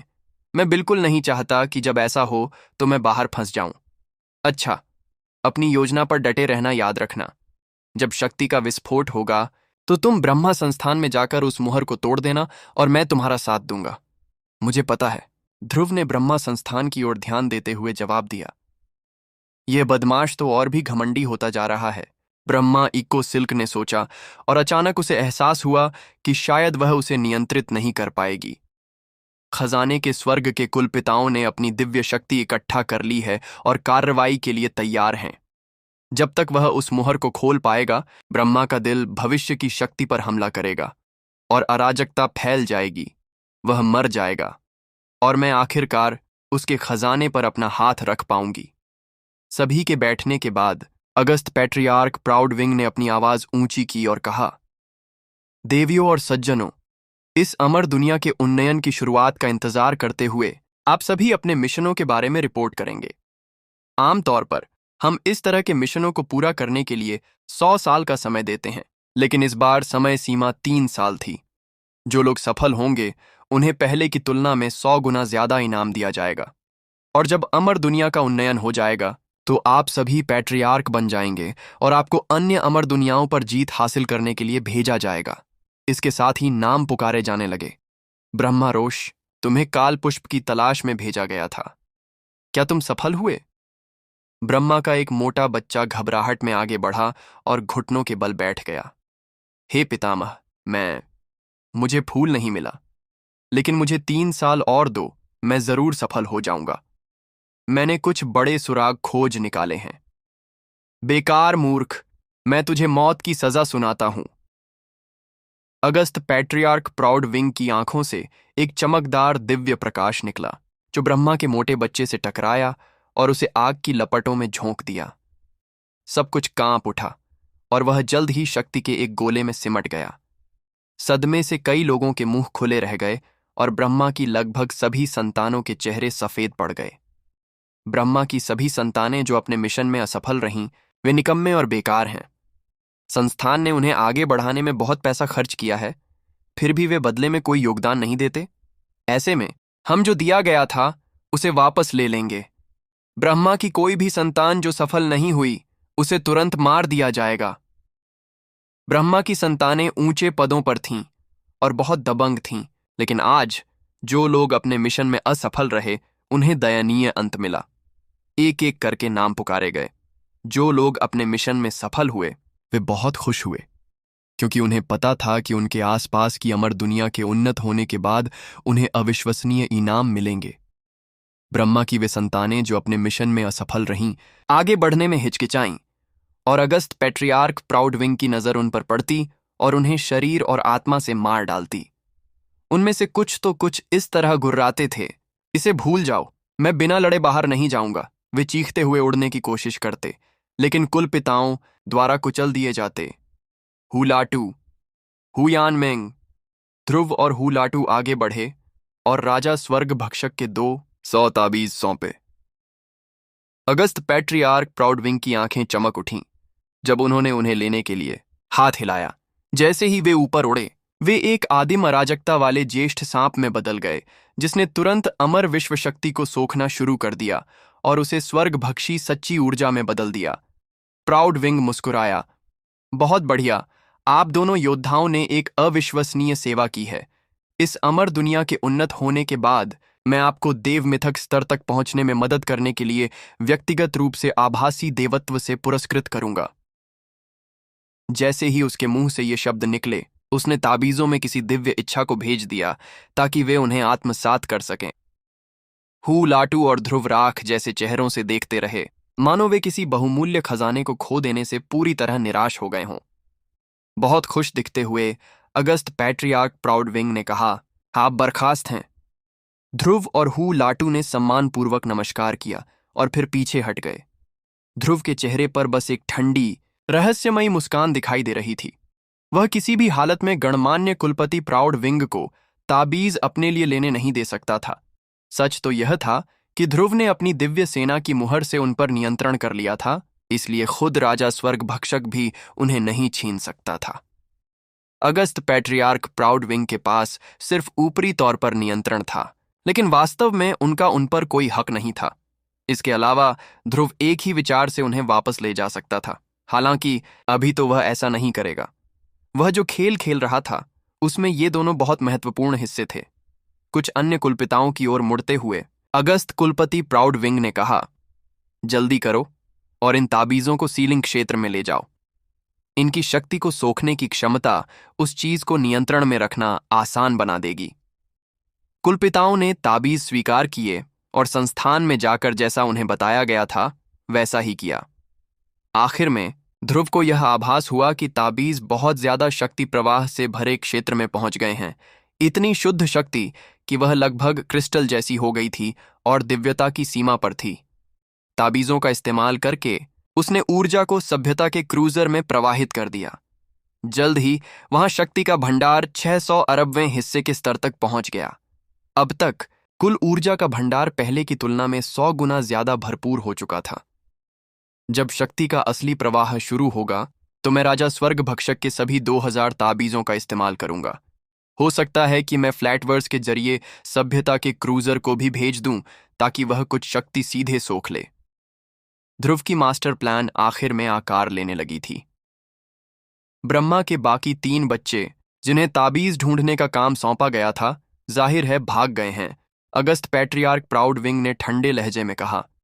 उनके ब्रांडिंग निशानों को सक्रिय करो और उन्हें मार डालो। 3 कुलपिता आगे बढ़े और हर एक के हाथ में एक तेल का दिया था। ये दिए ब्रह्मा के 3 बेटों को दर्शाते थे जिन्होंने ध्रुव के लिए मुश्किलें खड़ी करने की कोशिश की थी और बाद में ब्रह्मा ने उसे एक बेकार खोज पर भेज दिया था। जल्दी से दिए बुझ गए और धीमी दर्द भरी चीखें गूंजने लगीं क्योंकि उनकी 3 नई देवियां नष्ट हो गईं। ब्रह्मा के बच्चे इतने डरे हुए थे कि उनमें से कई लोग जमीन पर गिर पड़े और अपना सिर उठाने की हिम्मत नहीं कर सके। इस तरह सभी को इनाम और दंड दिए गए। मूल 1 लाख लोगों के समूह में से लगभग 70,000 को मार डाला गया। कमजोर लोगों को मार दिया गया और सिर्फ सबसे कुलीन, शक्तिशाली और योग्य लोगों को ही छोड़ दिया गया। जल्द ही सन्नाटा छा गया। तनावपूर्ण माहौल से ऐसा लग रहा था जैसे ब्रह्मा अमर दुनिया को एक शक्तिशाली दुश्मन का सामना करना पड़ रहा हो। सभी प्रधानों के चेहरों पर उत्सुकता के भाव देखे जा सकते थे। गड़गड़ाहट। समय बीतता गया और ध्रुव ने जितना हो सके उतनी शक्ति सोखने पर ध्यान दिया। सभ्यता का क्रूजर 10 अरबवें हिस्से के स्तर की ओर बढ़ रहा था, जिससे अंतरिक्ष यान की और भी क्षमताएं सामने आतीं। ध्रुव यह जानने के लिए उत्सुक था कि उस समय क्या होगा, लेकिन तभी एक गड़गड़ाहट सी आवाज आई और ध्रुव को एहसास हुआ कि कुछ बड़ा होने वाला है। जैसे ही उसने स्वर्ग के दांव और अपने आसपास के प्राकृतिक नियमों को देखा, उसका भाग्य चक्र घूम गया और उसे एहसास हुआ कि वे टूट रहे थे। ब्रह्मा की संतानों में जय जयकार गूंज उठी। मेरी साधना का आधार बेहतर हो रहा है। मैं आगे बढ़ रहा हूं। मैं सच में एक सफलता हासिल कर रहा हूं। मेरे दांव दिल पर पहले से ही 9 रेखाएं हैं, जिसका मतलब है कि मैं एक देव मिथक बनने जा रहा हूं। लेकिन कोई स्वर्गीय आपदा क्यों नहीं है? और यह सिर्फ उनके साथ ही नहीं था। अमर दुनिया के कई क्षेत्रों में आम साधक ऊंचे स्तर पर पहुंच रहे थे, जिससे स्वर्गीय आपदा पैदा होनी चाहिए थी, लेकिन कोई आपदा दिखाई नहीं दे रही थी। उन सभी को ऐसा महसूस हुआ जैसे उनके कंधों से भारी बोझ उतर गया हो। अगस्त पैट्रियार्क प्राउडविंग जोर से हंस पड़ा। भविष्य की दुनिया की शक्ति ने यहां स्वर्ग के दांव को चकनाचूर कर दिया है। स्वर्ग के प्रकोप और प्राकृतिक नियमों का दांव कुछ नहीं कर पाएगा। हम दुनियाओं के अधिपति बनने की राह पर हैं। 33वीं रैंक वाले अमर संसार भी हमारा कुछ नहीं बिगाड़ पाएंगे। एक अद्भुत भविष्य आने वाला है। RIP। बहुत ज्यादा शक्ति आई, जिसने ब्रह्मा संस्थान को अपने घेरे में ले लिया और ब्रह्मा नदी में भी घुस गई। ध्रुव को यह देखकर हैरानी हुई कि ब्रह्मा नदी नामक दिव्य वस्तु सक्रिय हो रही थी। जैसे जैसे वह जागी, वह बड़ी होती गई और अपने सामने आने वाले सभी अंतरिक्षीय तूफानों को कुचलती गई। जल्द ही उसने अन्य अमर दुनियाओं को भी अपने में समा लेने का खतरा पैदा कर दिया। हाँ, ब्रह्मा नदी इतनी विशाल और शक्तिशाली है कि उसे चलाने के लिए देवताओं की जरूरत पड़ती है। यह सचमुच में पूरी की पूरी अमर दुनिया को आसानी से नष्ट कर सकती है। ध्रुव अपनी दिव्य इच्छा और सभ्यता के क्रूजर पर लगे फोटोनिक कंप्यूटरों से ब्रह्मा नदी का पूरा दृश्य साफ साफ देख सकता था। ब्रह्मा अमर दुनिया 36,000 छोटी अमर दुनियाओं पर राज करती थीं, जिन्हें अब तेजी से फैलती नदी निगल रही थी। जल्दी से। जैसे ही नदी एक अमर दुनिया में पहुंची, कंप्यूटर पर उसकी तस्वीर झिलमिलाने लगी, जिससे चिंगारियां निकलने लगीं। उस अमर दुनिया का सार, इंसान, अमर साधक, शैतानी अवशेष, देवताओं के अवशेष और अनगिनत दूसरे खजाने, सब कुछ एक साथ फट गया। लाखों करोड़ों साधकों से भरी एक पूरी अमर दुनिया बस ऐसे ही खत्म हो गई। एक अमर दुनिया असल में नश्वर दुनिया के ग्रहों के पूरे समूह की तरह थी, और किसी ग्रह पर भी अनगिनत राज्य, सभ्यताएं और एक विशाल इतिहास हो सकता था। जहां तक एक अमर दुनिया की सभ्यताओं और इतिहास का सवाल है, तो यह आमतौर पर इतना विस्तृत होता था कि उसे पूरी तरह से लिख पाना मुश्किल था। ध्रुव के लिए यह सचमुच बहुत दुखद और डरावना था, हालांकि वह इसे रोकने के लिए कुछ नहीं कर सकता था। ब्रह्मा नदी इतनी तेज थी कि यंग मास्टर लीफ और उसके 70 साथी शायद उसकी गति को कम करने के लिए कुछ भी नहीं कर सकते थे। आखिरकार इसे ब्रह्मा अमर दुनिया की शक्ति से नहीं, बल्कि भविष्य की दुनिया की शक्ति से चलाया जा रहा था। यह लगभग किसी गुस्से में भरे देवता के गुस्से जैसा था। ब्रह्मांड में मुसीबतों की नदी फैलने से अनगिनत छोटी छोटी अमर दुनियाएं डूब गईं, और देखते ही देखते सभी 36,000 अमर दुनियाएं खत्म हो गईं। गड़गड़ाहट। जैसे ही सार ऊर्जा और शक्ति ब्रह्मा अमर दुनिया में पहुंची, उसकी धूसर जगह कांपने लगी और पहाड़ और नदियां जैसी जगहों का रूप बदलने लगा। यहां तक कि पौधे और वनस्पतियां भी इससे प्रभावित हुईं। असंख्य साधक इन बदलावों को देखने के लिए आसमान में उड़ गए। शांत हो जाओ, अगस्त पैट्रियार्क प्राउड विंग चिल्लाया, और जादुई नियमों की शक्ति ने सभी जीवों को शांत कर दिया। हर साधक, जो देव मिथक नहीं था, हिलने में असमर्थ था। ब्रह्मा अमर दुनिया के कुलपिता खुश हो रहे थे, क्योंकि ब्रह्मा नदी का विस्तार जारी था। अमर दुनिया एक ऊंचे स्तर पर पहुंचने वाली है। ब्रह्मा नदी भविष्य की दुनिया के पूज्य पुरखों की दिव्य शक्ति से भरी हुई है, और हम जल्द ही ब्रह्मांड में एक ऊंचा स्थान हासिल करेंगे। आखिरकार सभी अमर दुनियाएं ब्रह्मा नदी द्वारा निगल ली जाएंगी। हम न तो 7वें, न ही 10वें, 20वें या यहां तक कि 30वें स्तर की अमर दुनिया के स्तर तक पहुंच पाएंगे। हम सभी सर्वोच्च प्राणी बनने जा रहे हैं। हमारी अमर दुनिया सबसे प्राचीन और शक्तिशाली अमर दुनिया के साथ खड़ी होगी। कुछ ही समय में नदी रीगल इवेंट हेवन के इलाके में पहुंच गई, जो कई छोटे अमर संसारों पर राज करता था, और एक बार अगस्त पैट्रियार्क फायर ड्रैगन का घर था, जिसे ध्रुव ने मार डाला था। जल्दी से अमर दुनिया पर मंडराते खतरे ने रीगल इवेंट हेवन के कई शीर्ष विशेषज्ञों को बाहर ला दिया। जब उन्होंने यह स्थिति देखी, तो उनके चेहरे का रंग उड़ गया। इस बीच अगस्त पैट्रियार्क प्राउड विंग उन्माद में हंस पड़ा। रीगल इवेंट हेवन, तुम लंबे समय से हमारे ब्रह्मा अमर दुनिया का विरोध करते आए हो। करोड़ों सालों की लड़ाई के बाद अब तुम्हें खत्म करने का समय आ गया है। देखते हैं तुम ब्रह्मा नदी की शक्ति का सामना कैसे करते हो। मरो, तुम सब मरो। अनगिनत साधक केवल देख सकते थे कि कैसे उनकी अमर दुनिया डूब रही थी, और जब वे अपनी जीवन शक्ति को सहारा देने वाले सार से अलग हो गए, तो वे फट गए। केवल देव मिथक कुलपिता ही अपनी अमर दुनिया से खुद को अलग कर सकते थे।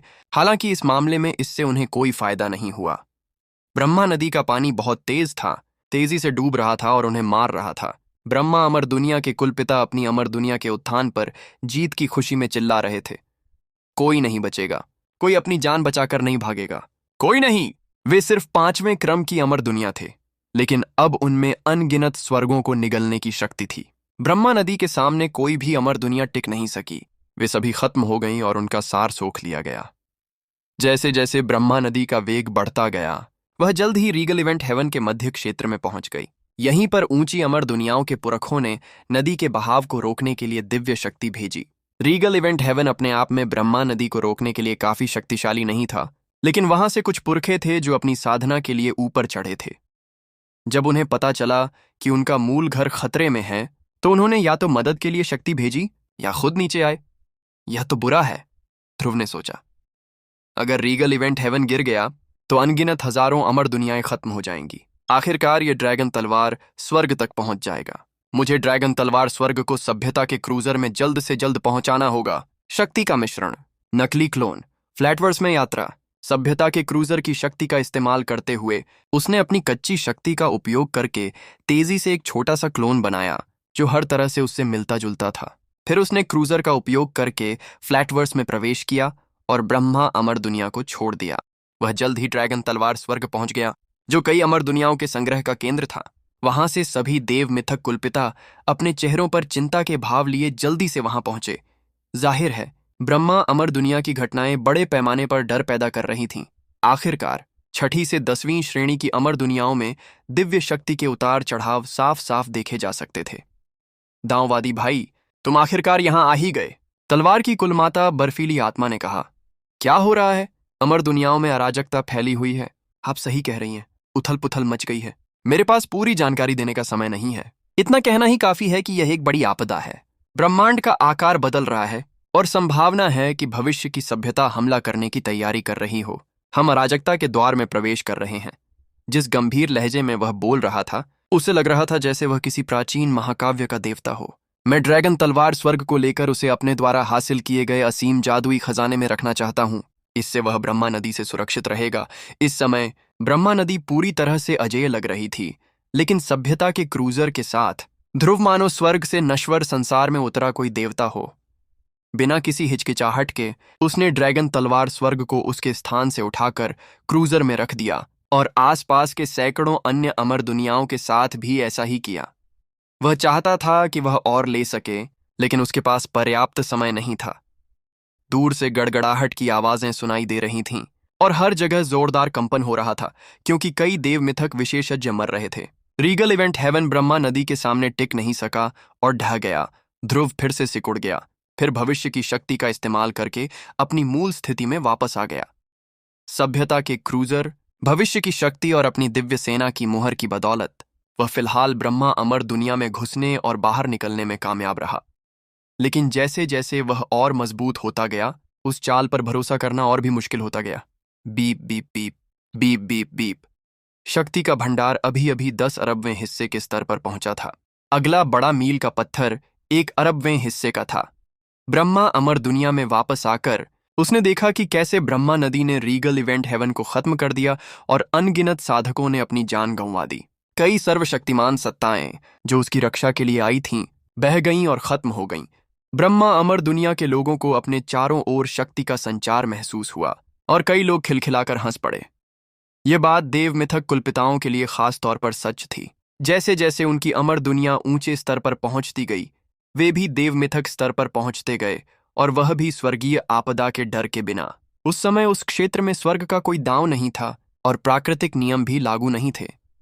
यह लगभग प्राचीन आदिम अराजकता के युग जैसा था, जहां कोई व्यवस्था नहीं थी और देवताओं की सेना अभी भी बढ़ रही थी। यह तथ्य कि रीगल इवेंट हेवन गिर गया चौंकाने वाला था, यहां तक कि ध्रुव के लिए भी। इस समय ब्रह्मा इको सिल्क का दिल जोर से धड़क रहा था। हम क्या करें, हम क्या करें? मैंने सोचा था कि ब्रह्मा अमर दुनिया सामान्य रूप से ऊपर उठेगी। किसने सोचा था कि वे दूसरे स्वर्गों को निगल जाएंगे? अगर वे बस 10वें स्थान पर पहुंच जाते तो मेरी अमर दुनिया शायद उनका सामना कर सकती थी। लेकिन अब मैं देख रही हूं कि यह इतना आसान नहीं होगा। आखिरकार उसने ध्रुव को एक संदेश भेजा। ध्रुव, अंदर जाओ और उस मुहर को तोड़ दो। अगर यह काम कर गया तो हम ब्रह्मा नदी को रोक सकते हैं, वरना ब्रह्मा नदी को मेरे शानदार खजाने वाले स्वर्ग तक पहुंचने में बस कुछ ही दिन लगेंगे और फिर हम सब बर्बाद हो जाएंगे। क्या तुम पागल हो? ध्रुव ने बिना किसी विनम्रता के जवाब दिया। तुम चाहते हो कि मैं अभी कुछ करूं? क्या तुम मुझे मरवाना चाहते हो? ध्रुव के हिसाब से ब्रह्मा इको सिल्क सच में पागल थी। हालांकि ब्रह्मा अमर दुनिया अब भी बदल रही थी, लेकिन वह अभी तक सबसे खास पल तक नहीं पहुंची थी। फिर भी वह चाहती थी कि वह अंदर जाए और मुहर खोल दे।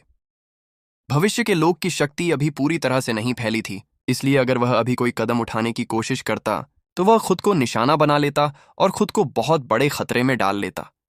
ब्रह्मा अमर दुनिया के विशेषज्ञ जरूर उसे देख लेंगे, उस पर हमला करेंगे और उसे मार डालेंगे। ऐसा लग रहा था मानो ब्रह्मा इको सिल्क उसे मरवाना चाहती थी, इसीलिए उसने व्यंग्य में जवाब दिया।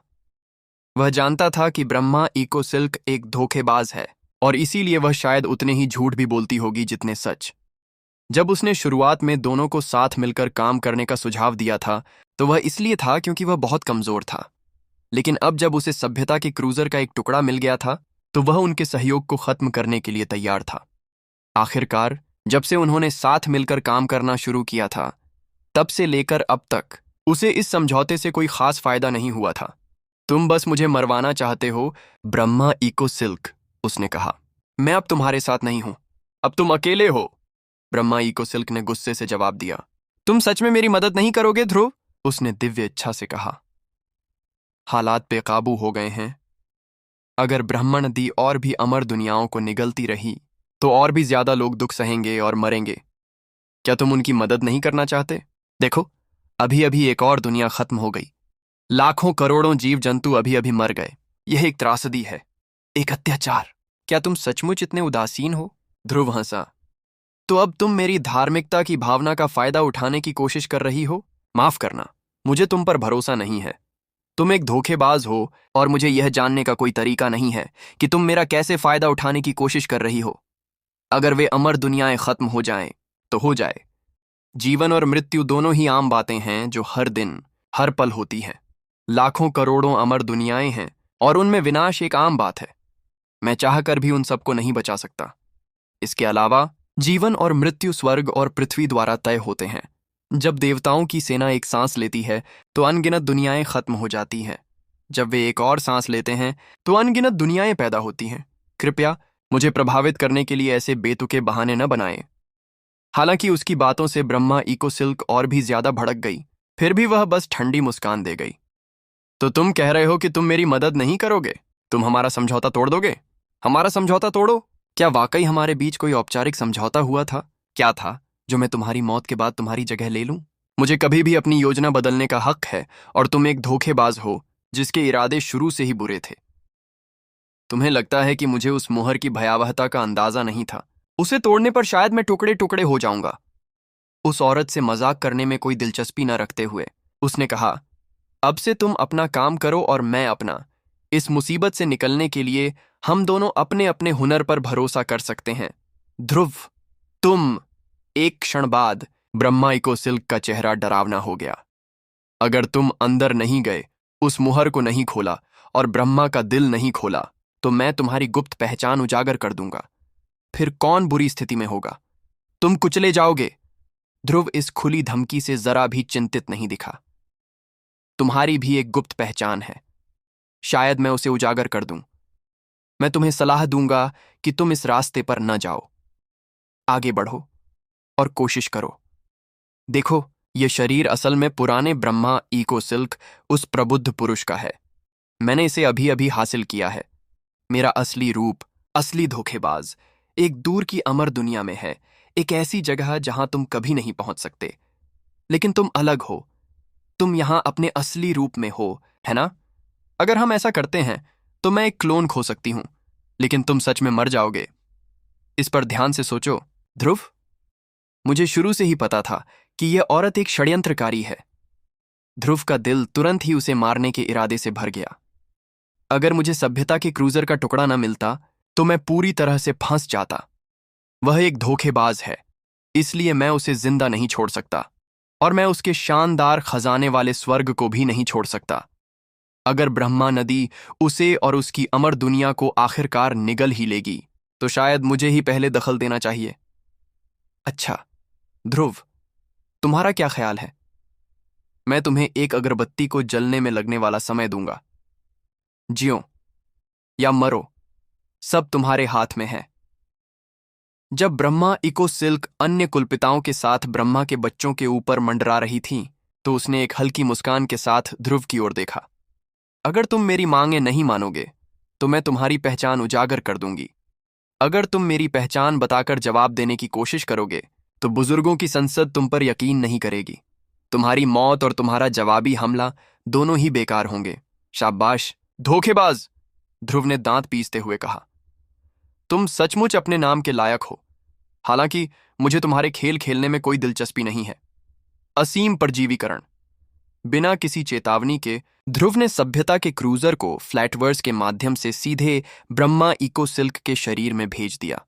अचानक उसे अपनी ऊर्जा के सागर में कुछ महसूस हुआ, और जब उसने अपनी इंद्रियों को अंदर डाला तो उसे एक छोटा सा अंतरिक्ष यान दिखाई दिया, जिसे देखकर वह दंग रह गई।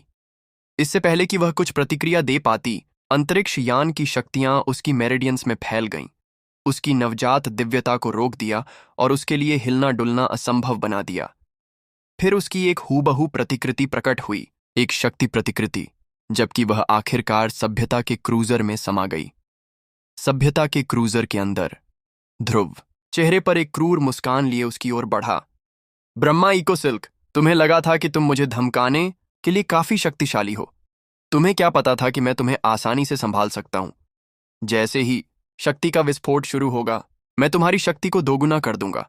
लोग मान लेंगे कि तुम्हें साधना विचलन का अनुभव हुआ है और गलती से आत्म विस्फोट हो गया है। अरे दुष्ट, वह उससे दूर हटते हुए बोली। प्लीज ऐसा मत करो, ऐसा मत करो। अभी मैं गलतफहमी में थी।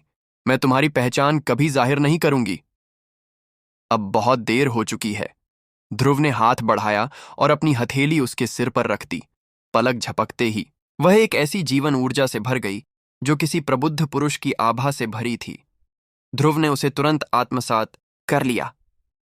उसमें भी एक धोखेबाज की इच्छा शक्ति थी जो भागने की कोशिश कर रही थी, लेकिन वह सभ्यता के क्रूजर के अंदर से कैसे भाग सकती थी। ध्रुव ने वसीयत को पकड़ लिया और उसे निगल लिया। उसके साथ 13वीं रैंक वाली अमर दुनिया, शानदार खजाने के स्वर्ग के निर्देशांक भी आ गए। मुझे इस शानदार खजाने वाले स्वर्ग को मिटाना होगा। लंबी देरी आमतौर पर मुसीबत का कारण बनती है और मुझे जितनी जल्दी हो सके 1 अरबवें हिस्से की शक्ति के स्तर तक पहुंचना होगा। उस समय मैं ब्रह्मांड में कई तरीकों से यात्रा कर पाऊंगा। फ्लैटवर्स को भूल जाइए, मेरे पास ऑक्टोवर्स और सेक्सटवर्स तक पहुंच होगी। उहूश, ध्रुव गायब हो गया। जैसे जैसे ब्रह्मा नदी अमर दुनियाओं को निगलती गई, शक्तिशाली शक्तियां उभरीं और उन्होंने उसका विरोध किया। दुर्भाग्य से ब्रह्मा नदी बहुत तेज थी और जैसे जैसे आगे बढ़ती गई, उसकी शक्ति और भी बढ़ती गई। कुलपिता, यहीं पर ड्रैगन तलवार का स्वर्ग माना जाता है, लेकिन वह चला गया है, बिना किसी निशान के गायब हो गया है। कोई बात नहीं, ड्रैगन तलवार स्वर्ग तो सिर्फ 7वीं रैंक वाली अमर दुनिया है। हम जल्द ही 10वीं रैंक वाली अमर दुनियाओं को निगलने लायक स्तर तक पहुंच जाएंगे। अगस्त, पैट्रियार्क प्राउडविंग और अन्य सभी पैट्रियार्क प्रार्थना पर ध्यान केंद्रित कर रहे थे और अपने मानसिक संबंध का उपयोग करके ब्रह्मा नदी में शक्ति डाल रहे थे और उसका विस्तार जारी रख रहे थे। इस बीच एक और ऊंची स्तरीय अमर दुनिया में वर्तमान घटनाओं ने पूरी जगह को अस्त व्यस्त कर दिया था। यह एक ऐसी जगह थी जो खजानों और जादुई चीजों की आभा से जगमगा रही थी, और वह कोई और नहीं बल्कि शानदार खजाने का स्वर्ग था। जल्दी से उस अमर लोक की गहराइयों में एक अवतारी दिव्य अधिपति मौजूद थे जिन्होंने एक सभा बुलाई थी। सभा में एक सुंदर स्त्री भी मौजूद थी जो आंखें बंद किए बैठी थी। अचानक उसकी आंखें खुल गईं और उसके मुंह से खून की धार बहने लगी। क्या यह काम कर गया, देवी खजाना? अन्य अवतार भगवान कुलपिताओं में से एक ने पूछा। क्या यह काम कर गया? नहीं, धिक्कार है, दांत पीसते हुए उसने आगे कहा। मैंने ध्रुव नाम के एक ताकतवर युवक को खुद को कुर्बान करने के लिए उकसाया था, लेकिन आखिरी पल में उसने मेरी बात नहीं मानी। उसने मेरी पूरी योजना ही चौपट कर दी। धिक्कार है। तो अब हमें क्या करना चाहिए? हम कुछ नहीं कर सकते। ब्रह्मा नदी ऊपर की ओर अपना रास्ता बनाती रहेगी। कुछ ही दिनों में प्रलय आ जाएगा। अभी तो यह मार्शल ब्लड हेवन को निगल रही है। चलो ये जगह छोड़ देते हैं। हम देव मिथक अमर दुनिया के बिना भी काम चला सकते हैं। हम बस यहां से निकलकर ब्रह्मांड में भटक सकते हैं। शायद यही अच्छा है, चलो, देवी ट्रेजर ने कहा। मैं तुम्हें इसके लिए नहीं छोड़ूंगी ध्रुव। जल्द ही तुम्हें पता चल जाएगा कि एक धोखेबाज क्या कर सकता है। सच में? एक आवाज आई और उसी समय अमर दुनिया के बाहर एक विशाल अंतरिक्ष यान प्रकट हुआ। देवी ट्रेजर ने एक चीख मारी जिससे उसके आसपास की अमर दुनिया कांप उठी। फिर वह ऊपर उड़ी और धूसर अंतरिक्ष से भागने की कोशिश की। इससे पहले कि वह ऐसा कर पाती, एक हाथ बढ़ा और उसकी गर्दन पकड़ ली।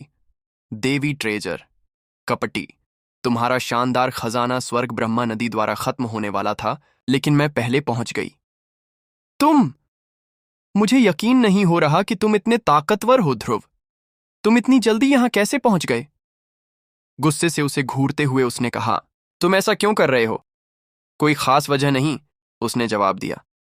मुझे संसाधनों की जरूरत है और शानदार खजानों का स्वर्ग तो जादुई खजानों से भरा है। तुम्हारी अमर दुनिया मेरे लिए बहुत बड़ी तरक्की साबित होगी। नीचे देखते हुए उसने अपने हाथ हिलाए और शानदार खजाने वाले स्वर्ग से सभी जादुई खजाने सभ्यता के क्रूजर में उड़ गए। उसी समय उसने देवी खजाने सहित सभी शीर्ष विशेषज्ञों को बांध दिया और वे सभी गायब हो गए। फिर ब्लैक डिफाइड सम्राट स्वर्ग से शिष्य उमड़ पड़े और शानदार खजाने वाले स्वर्ग पर जीत हासिल करने लगे। अध्याय पड़ा हुआ चिह्नित। ये सब करने के बाद ध्रुव ब्रह्मा अमर दुनिया में लौट आया। वहां इकट्ठी हो रही शक्ति इतनी तेज थी कि जैसे ही ध्रुव दोबारा अंदर गया, उसे लगा जैसे कोई उसे बाहर निकाल रहा हो। वह हैरान और चिंतित था कि कहीं कोई उसे देख न ले, इसलिए उसने जल्दी से जितनी हो सके उतनी शक्ति सोखना शुरू कर दिया। यह सभ्यता के क्रूजर के पावर रिएक्टरों में प्रवेश करते हुए अनगिनत ड्रैगन जैसा लग रहा था, जिसकी वजह से फोटोनिक कंप्यूटरों पर पावर लेवल का रीड आउट लगातार बढ़ रहा था। ठीक है, ध्रुव ने सोचा, यहां मुझे बहुत फायदा हो रहा है। हालांकि ऐसा लगता है कि मैं भविष्य की दुनिया पर हमले को रोक नहीं सकता, कम से कम मैं बहुत ज्यादा शक्ति तो इकट्ठा कर पा रहा हूं। मुझे लगता है अब मुझे यंग मास्टर लीफ को मारना होगा और उसके 3 विरासत पदक पाने होंगे। फिर मैं भविष्य की दुनिया की सेनाओं के लिए मुश्किलें खड़ी कर पाऊंगा। अगर मैं वे 6 पदक पा लूं, तो मैं उनका इस्तेमाल अपनी गॉड लीजन सील को छिपाने के लिए कर पाऊंगा। ब्रह्मा नदी के भीतर एक 10वीं श्रेणी की अमर दुनिया दिखाई दी। यह एक योद्धा की ढाल जैसी थी, जो स्टील और खून की आभा से चमक रही थी, एक ऐसी आभा जो युद्ध की महानता से गूंज रही थी। साफ तौर पर यह एक ऐसी दुनिया थी जो युद्ध और लड़ाई पर केंद्रित थी। यह मार्शल रक्त स्वर्ग है, ध्रुव ने सोचा। फिर भी ब्रह्मा नदी सीधे उसमें जा गिरी। ध्रुव का दिल धड़क उठा जब उसे उस प्रेरक की याद आई जिससे वह मिला था और जो मार्शल रक्त स्वर्ग से आया था। ब्रह्मा इको सिल्क और देवी ट्रेजर दोनों को आत्मसात करने के बाद अब उसके पास एक प्रबुद्ध और एक धोखेबाज दोनों के गुण थे। दुर्भाग्यहीन, भविष्य, पुनर्जन्म, स्वर्ग गतिमान और कटने वाले गुणों के साथ उसके पास ब्रह्मांड की गहरी से गहरी बातों को समझने की क्षमता भी थी। दुर्भाग्य से असल में इसका कोई खास महत्व नहीं था। इस समय उसे सचमुच यंग मास्टर लीफ और उसके 70 भाइयों से निपटने का कोई तरीका सोचने की जरूरत थी। 72 के उस समूह में से हर एक की अपनी एक अनोखी बनावट थी। अगर वह उन सबको इकट्ठा कर ले तो वह कितना बलवान और प्रचंड होगा। देवताओं के हमले उसके लिए बच्चों का खेल होंगे और वह अमर सिंहासन, जो देवताओं का राज्य था, तक पहुंचने के लिए पूरी तरह तैयार होगा। जैसे ही ब्रह्मा नदी मार्शल रक्त स्वर्ग पर बही, उनकी स्टील और खून से बनी चमकदार सुरक्षाएं टूट गईं। कुछ विशेषज्ञ थे जो जवाब देने लगे, लेकिन ध्रुव को उनके बीच किसी प्रेरक शक्ति का एहसास नहीं हुआ। ऐसा लग रहा था मानो वह व्यक्ति भाग गया हो। नष्ट करो, नष्ट करो, नष्ट करो, इस 10वें दर्जे की अमर दुनिया को नष्ट करो। ब्रह्मा अमर दुनिया में अनगिनत पुरखे प्रार्थना कर रहे थे, जिससे और भी अधिक शक्ति उमड़ रही थी। ब्रह्मा नदी की सतह पर लहरें इतनी तेजी से उमड़ रही थीं कि मार्शल रक्त स्वर्ग की नींव ही उखड़ गई। ध्रुव ने पूरी अमर दुनिया को ढाते हुए देखा, जब तक कि पूरी जगह का अस्तित्व ही खत्म नहीं हो गया। अरे, मुझे पता है कि शक्तियां कभी कभी पलक झपकते ही बढ़ती और गिरती हैं, लेकिन मैं यह मानने को तैयार नहीं कि ब्रह्मा नदी यूं ही चलती रहेगी। जरूर कुछ ऊंची स्तरीय अमर दुनियाएं होंगी जो दखल देंगी। तभी असली संघर्ष शुरू होगा और भविष्य की दुनिया का रास्ता सचमुच खुलेगा। मुझे हैरानी है कि क्या भविष्य से असली योद्धा आएंगे। मार्शल रक्त स्वर्ग के चले जाने के बाद ध्रुव को ब्रह्मा अमर दुनिया में बदलाव का एहसास हुआ। अज्ञात मंदिर में गर्वित स्वर्ग की दिव्य आकृति एक फोटोनिक कंप्यूटर की भावशून्य आवाज में बोल रही थी। शक्ति स्तर पूरा, 13वीं रैंक वाली अमर दुनिया में अपग्रेड करना शुरू करें। ब्रह्मा अमर दुनिया की गहराइयां एक विशाल भट्ठी की तरह बन गईं और बड़े बदलाव हो रहे थे। पहाड़ हिल रहे थे और आकाशीय पिंड गिर रहे थे। जैसे जैसे धूसर अंतरिक्ष का विस्तार हो रहा था, प्रलय लाने वाली शक्तियों ने पूरी दुनिया को हिलाकर रख दिया, जिसके परिणाम स्वरूप कई निम्न स्तर के जीव इन उतार चढ़ावों का सामना करने में असमर्थ हो गए और फट गए। जल्दी से, ठीक उसी पल, ध्रुव ने ब्रह्मा इको सिल्क की शक्ति को 2 गुना कर दिया। इससे इतना तेज आकाश हिलाने वाला, पृथ्वी हिलाने वाला विस्फोट हुआ कि इसने तुरंत ही आसपास के कई देवमिथक कुलपिताओं को अपने प्रभाव में ले लिया और उन्हें चूर चूर कर दिया। हैरान होकर अगस्त पैट्रियार्क प्राउड विंग ने विस्फोट की शक्ति को नियंत्रित करने के लिए हाथ हिलाया। अभी क्या हुआ? वह गुस्से से चिल्लाया। ब्रह्मा इको सिल्क हमारे बीच एक प्रतिभाशाली व्यक्ति थीं, जिन्हें खुद अगस्त पैट्रियार्क प्राउड हेवन से आभासी दिव्यता प्राप्त थी। वह अचानक कैसे फट गईं? अगस्त पैट्रियार्क ऐसा लगता है कि उन्होंने अपनी साधना को बहुत जल्दी आगे बढ़ा दिया और साधना में भटकने का अनुभव किया। शायद कुछ लालची शिष्य हैं जो इस समय उपलब्ध शक्ति को लापरवाही से हड़प रहे हैं। ऐसी परिस्थितियों में जरा सी भी चूक हिंसक मौत का कारण बन सकती है। कचरा, अगस्त पैट्रियार्क प्राउड विंग गुर्राया। ये सब कचरा हैं। असल में ऐसे लोगों का मरना अच्छा ही है। अपग्रेड जारी रखो। अमर दुनिया में हर जगह ज्वालामुखी फटने लगे, जिससे बड़े पैमाने पर तबाही मच गई। नए पहाड़ उठे, नदियों ने अपना रास्ता बदल दिया और विशाल महल और किले ढह गए। जैसे जैसे शक्ति बढ़ती गई, ध्रुव ने उसे और भी तेजी से सोखना शुरू कर दिया। सभ्यता के क्रूजर का शक्ति भंडार 1 अरबवें हिस्से के स्तर पर पहुंच रहा था। मार्शल रक्त स्वर्ग को निगलने के बाद ब्रह्मा नदी का विस्तार जारी रहा और ब्रह्मा अमर दुनिया इसके ऊपर बदलती रही। एक के बाद एक 10वीं रैंक वाली अमर दुनियाएं गिर गईं। ध्रुव उस डरावने शानदार दृश्य को देखकर अपना सिर हिलाने से खुद को नहीं रोक सका, जिसे ज्यादातर लोग अपने पूरे जीवन में कभी नहीं देख पाते। आखिरकार ब्रह्मा नदी 15वीं श्रेणी की अमर दुनिया में पहुंची और यहीं से वह आखिरकार लड़खड़ाने लगी। इस अमर दुनिया से शक्ति का विस्फोट हुआ, तलवारों की ऊर्जा का एक प्रज्वलन और साथ ही विशाल मंत्र रचनाओं का एक समूह। तभी एक तेज आवाज गूंजी, तो भविष्य की दुनिया हंगामा मचाने और स्वर्ग के दांव को अराजकता में डालने आई है। हम 20वीं रैंक वाली अमर दुनियाओं का एक गठबंधन है, जिसे दांव रक्षा संघ कहा जाता है। हम भविष्य की दुनिया के सभी खलनायकों को मार डालेंगे और सभी भविष्य के लोगों का सफाया करेंगे। ध्रुव के कानों में जिस तरह से आवाज गूंज रही थी, उससे उसे अंदाजा हो गया कि यह कोई ऐसी सत्ता है जो किसी टूटे हुए ईश्वर से भी ऊपर है। यह कोई निर्वाण ईश्वर होगा, या शायद उससे भी ज्यादा सर्वशक्तिमान।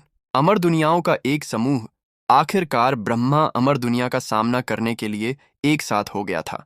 दांव रक्षा संघ जैसी किसी चीज के बिना शायद भविष्य के लोगों का हमला अजेय होता। शुक्र है कि अमर दुनियाओं में अभी भी सर्वशक्तिमान प्राणी मौजूद थे जो अपना पक्ष रख सकते थे। ऐसा लग रहा था कि युद्ध का अंत करीब आ गया है। जवाब में अगस्त पैट्रियार्क प्राउड विंग जोर से हंस पड़ा। तुम अपने बारे में कुछ ज्यादा ही सोचते हो। दांव डिफेंस लीग 20वीं रैंक वाली अमर दुनिया, भविष्य के लोक के कुल पिताओं की मिलीजुली शक्ति की तुलना में तुम मुर्गियों या कुत्तों से ज्यादा कुछ नहीं हो। अब हम सचमुच प्रार्थना शुरू करेंगे, भविष्य के लोक का रास्ता खोलेंगे और भौतिक प्राणियों को गुजरने देंगे। बिना किसी हिचकिचाहट के सभी कुलपतियों ने उत्साह से प्रार्थना करना शुरू कर दिया। इस बीच विशाल मंत्र संरचनाओं ने तलवार की ऊर्जा की धाराओं को ब्रह्मा नदी में भेज दिया, लेकिन वे विशाल लहरों से खत्म हो गईं। ऊर्जा के प्रवाह को देखते हुए ध्रुव को यकीन था कि अगर उसे सभ्यता के क्रूजर का टुकड़ा नहीं मिलता तो वह बहुत बड़े खतरे में पड़ जाता। ये 2 महान सभ्यताओं के बीच युद्ध था, 2 दुनियाओं के बीच। ये वर्तमान बनाम भविष्य था और यह संघर्ष संभवतः और भी तेज होता जाएगा, जिससे ब्रह्मांड अराजकता में डूब जाएगा और भारी संकट पैदा होगा। गड़गड़ाहट। जल्द ही प्रार्थनाओं का असर होने लगा और भविष्य से ब्रह्मा अमर दुनिया में ऐसी शक्ति बहने लगी जो पहले की किसी भी शक्ति से 10,000 गुना ज्यादा थी। अचानक ध्रुव के फोटोनिक कंप्यूटरों ने तुरंत संदेश भेजने शुरू कर दिए, क्योंकि पावर लेवल रीडआउट तेजी से बढ़ गया। Beep beep beep beep beep beep. शक्ति का स्तर 1 अरबवें हिस्से तक पहुंच गया है। 2 अरबवें हिस्से तक। जाहिर है भविष्य की दुनिया आखिरकार इस रास्ते से अपनी असली सेना भेजने वाली थी। अब तक वे केवल शक्ति भेज रहे थे, लेकिन भविष्य के योद्धा जल्द ही बड़ी संख्या में आगे आने लगेंगे। शक्ति भेजते रहो, ध्रुव ने सोचा। एक बार जब सभ्यता के क्रूजर का मेरा टुकड़ा 1 करोड़वें हिस्से की शक्ति तक पहुंच जाएगा तो चीजें बदल जाएंगी और मैं यंग मास्टर लीफ से लड़ सकूंगा। मुझे उनसे विरासत के वो पदक पाने का कोई न कोई मौका ढूंढना ही होगा।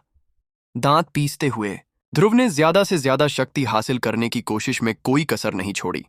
साथ ही वह देख पा रहा था कि ब्रह्मा संस्थान की गहराई में शक्ति की परतें उतर रही थीं। जैसे जैसे एक मुहर हट रही थी, एक पूरा संसार दिखाई दे रहा था। एक विशाल दिल जो आदिम अराजकता और भविष्य दोनों से जुड़ा था। यह बताना असंभव था कि यह कितना विशाल था। पहले तो ऐसा लगा कि यह धीरे धीरे और लापरवाही से चल रहा है, लेकिन फिर इसकी गति तेजी से बढ़ने लगी। Boom boom boom boom. यह युद्ध के नगाड़ों की आवाज जैसा था, क्योंकि एक विशाल रास्ता धीरे धीरे प्रकट हो रहा था। कितनी अविश्वसनीय शक्ति!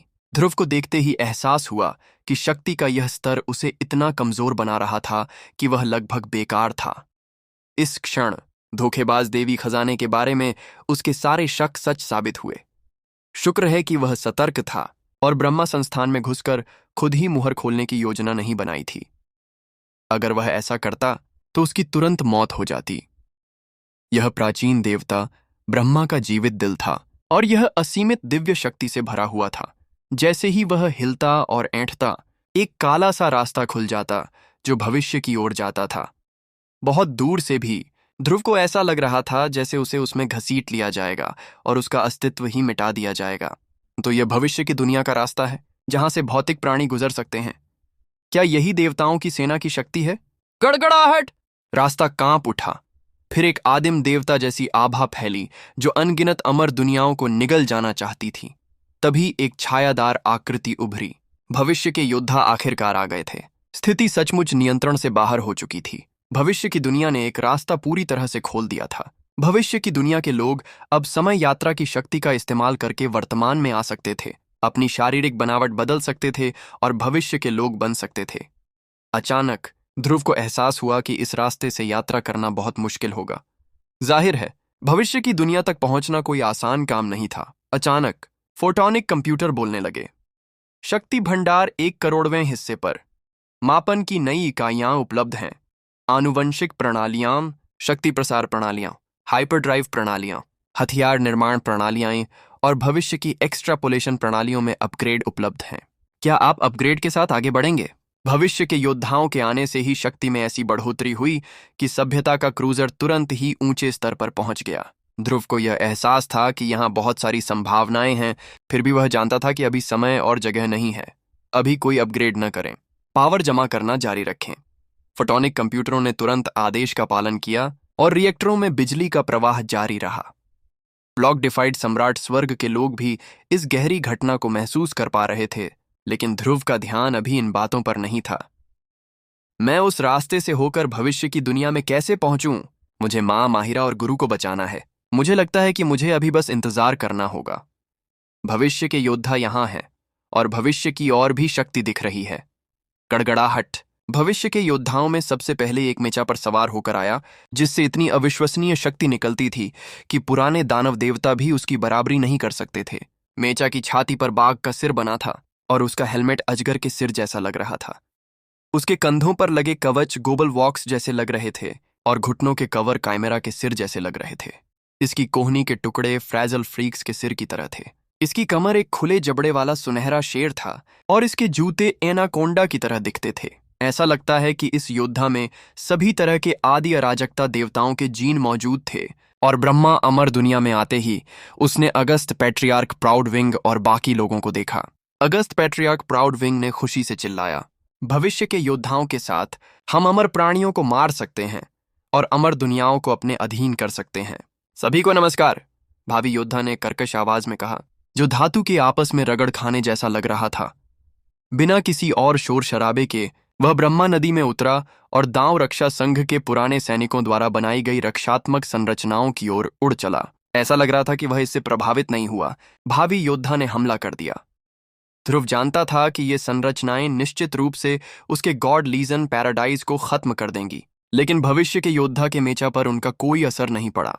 भावी योद्धा ने चिल्लाते हुए अपनी मुट्ठी से एक संरचना पर वार किया और मुट्ठी भर देव मिथक कुलपिताओं को इतनी आसानी से बाहर निकाल लिया मानो वह गाजर निकाल रहा हो। धमाका धमाका बूम! देव मिथक के कुलपिता निश्चित रूप से चूर चूर हो गए, मानो वे मुर्गी के अंडे हों, और मंत्र रचना ढह गई। अजीब शैतान, नीच शैतान! दांव रक्षा संघ के बाकी कुलपिताओं ने दिव्य तलवार चलाते हुए चिल्लाया। इस बीच और भी भावी योद्धा लड़ाई में शामिल होने के लिए आ रहे थे। चारों ओर घमासान युद्ध छिड़ गया और खून की बारिश होने लगी और रास्ते से और भी भावी योद्धा निकल पड़े। इस बीच ब्रह्मा अमर दुनिया की शक्ति इतनी तेज हो गई कि उसने अमर दुनिया के चारों ओर एक सुनहरे खोल जैसा कुछ बना दिया, जिससे वह जगह एक विशाल महल जैसी लगने लगी। कुछ मायनों में यह वास्तव में सभ्यता के क्रूजर जैसा लग रहा था। यह अब लगभग कोई अमर दुनिया नहीं रही, बल्कि भविष्य के विज्ञान और तकनीक से बना एक जीवन का आधार बन गई। साथ ही इसमें अभी भी अमृता के दांव की शक्ति थी। Crack snap! अचानक ऊपर से एक दिव्य बिजली गिरी, जिससे ब्रह्मा अमर दुनिया कांप उठी। ध्रुव ने ऊपर देखा और हैरान होकर उसने एक सर्वशक्तिमान ताओवादी को देखा जो खुद ब्रह्मांड की शक्ति से भरा हुआ था। यह साफ तौर पर एक 7वें या 8वें विभाग का देव मिथक था जो मदद करने के लिए किसी ऊंची अमर दुनिया से आया था। अब तक संघर्ष उस स्तर से बहुत आगे निकल चुका था जिसमें ध्रुव हिस्सा ले सकता था। मुझे यहां से निकलना ही होगा, ओसिंग उसने सोचा, वरना मैं मारा जाऊंगा। वह जानता था कि उसे जल्द ही यहां से निकलना होगा, लेकिन ऐसा करने से पहले वह एक आखिरी कोशिश करना चाहता था ताकि ज्यादा से ज्यादा शक्ति पा सके। बेशक उसे यह काम बहुत सावधानी से करना था।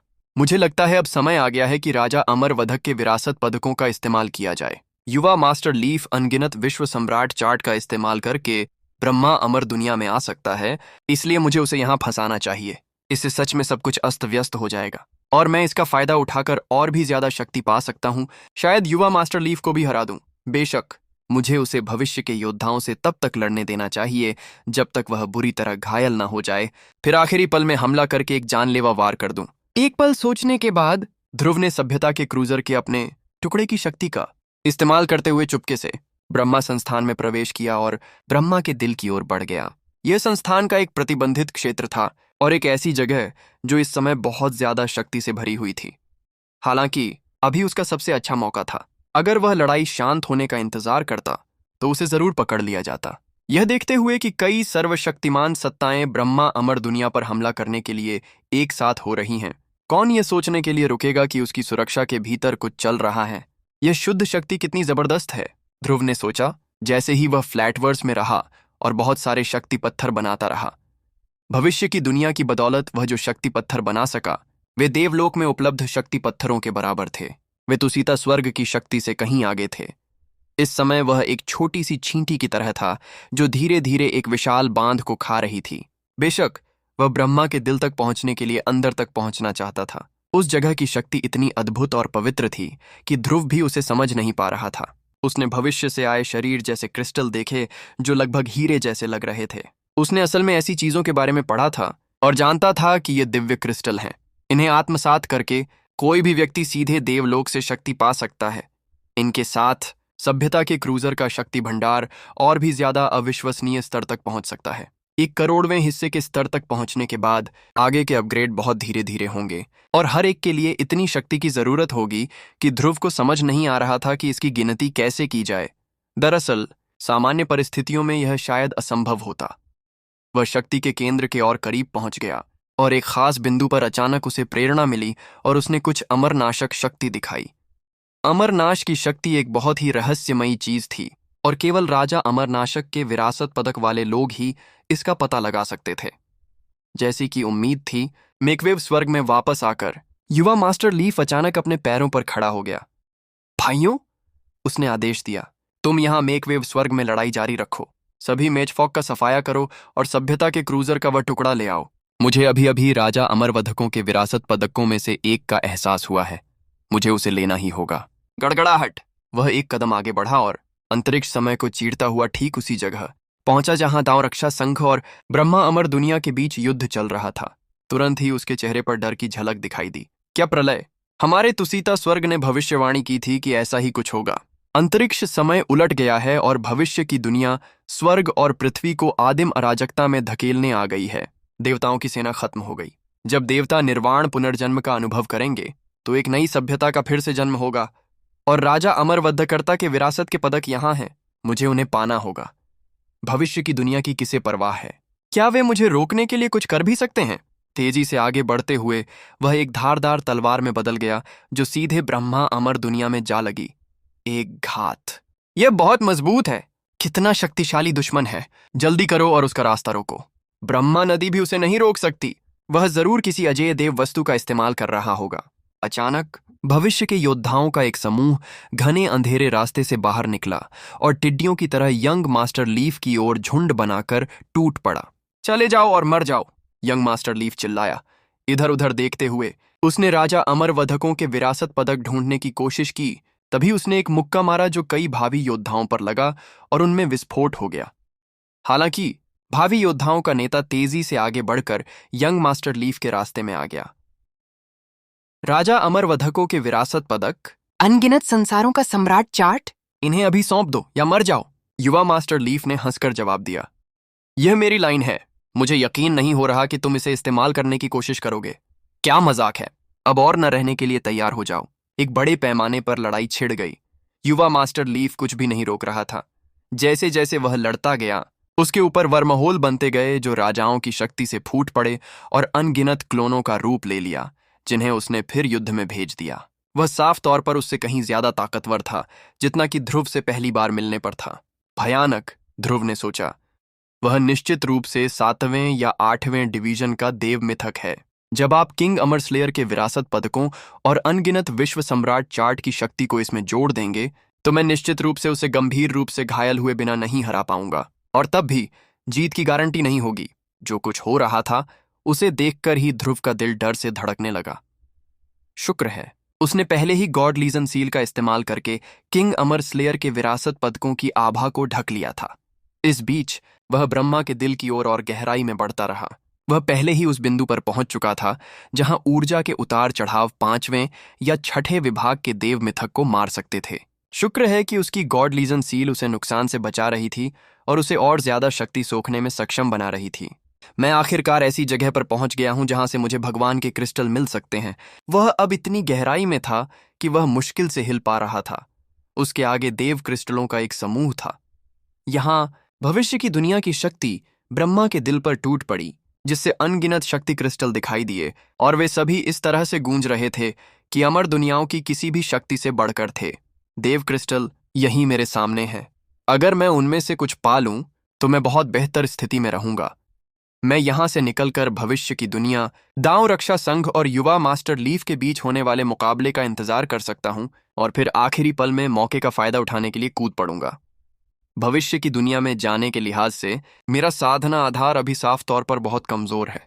इस बारे में सोचने से पहले मुझे निश्चित रूप से एक देव मिथक बनना होगा, और मुझे किसी तरह युवा मास्टर लीफ के 3 विरासत पदक पाने होंगे, इसलिए मेरे पास कुल 6 पदक होंगे। जैसे जैसे वह आगे बढ़ता गया, आखिरकार वह एक देव क्रिस्टल के पास पहुंचा। बिना किसी हिचकिचाहट के उसने क्रिस्टल को लपेटने के लिए कोई दिव्य इच्छा शक्ति भेजी। हालांकि जैसे ही उसने ऐसा किया, क्रिस्टल से एक विशाल, प्राचीन और वीरान इच्छा शक्ति प्रकट हुई, मानो आदिम अराजकता से कोई चीज निकली हो। कुछ ही पलों में उसने खुद को हिलने डुलने में असमर्थ पाया, यहां तक कि सभ्यता का क्रूजर भी बंद हो गया। क्या हो रहा है, उसने हैरानी से सोचा।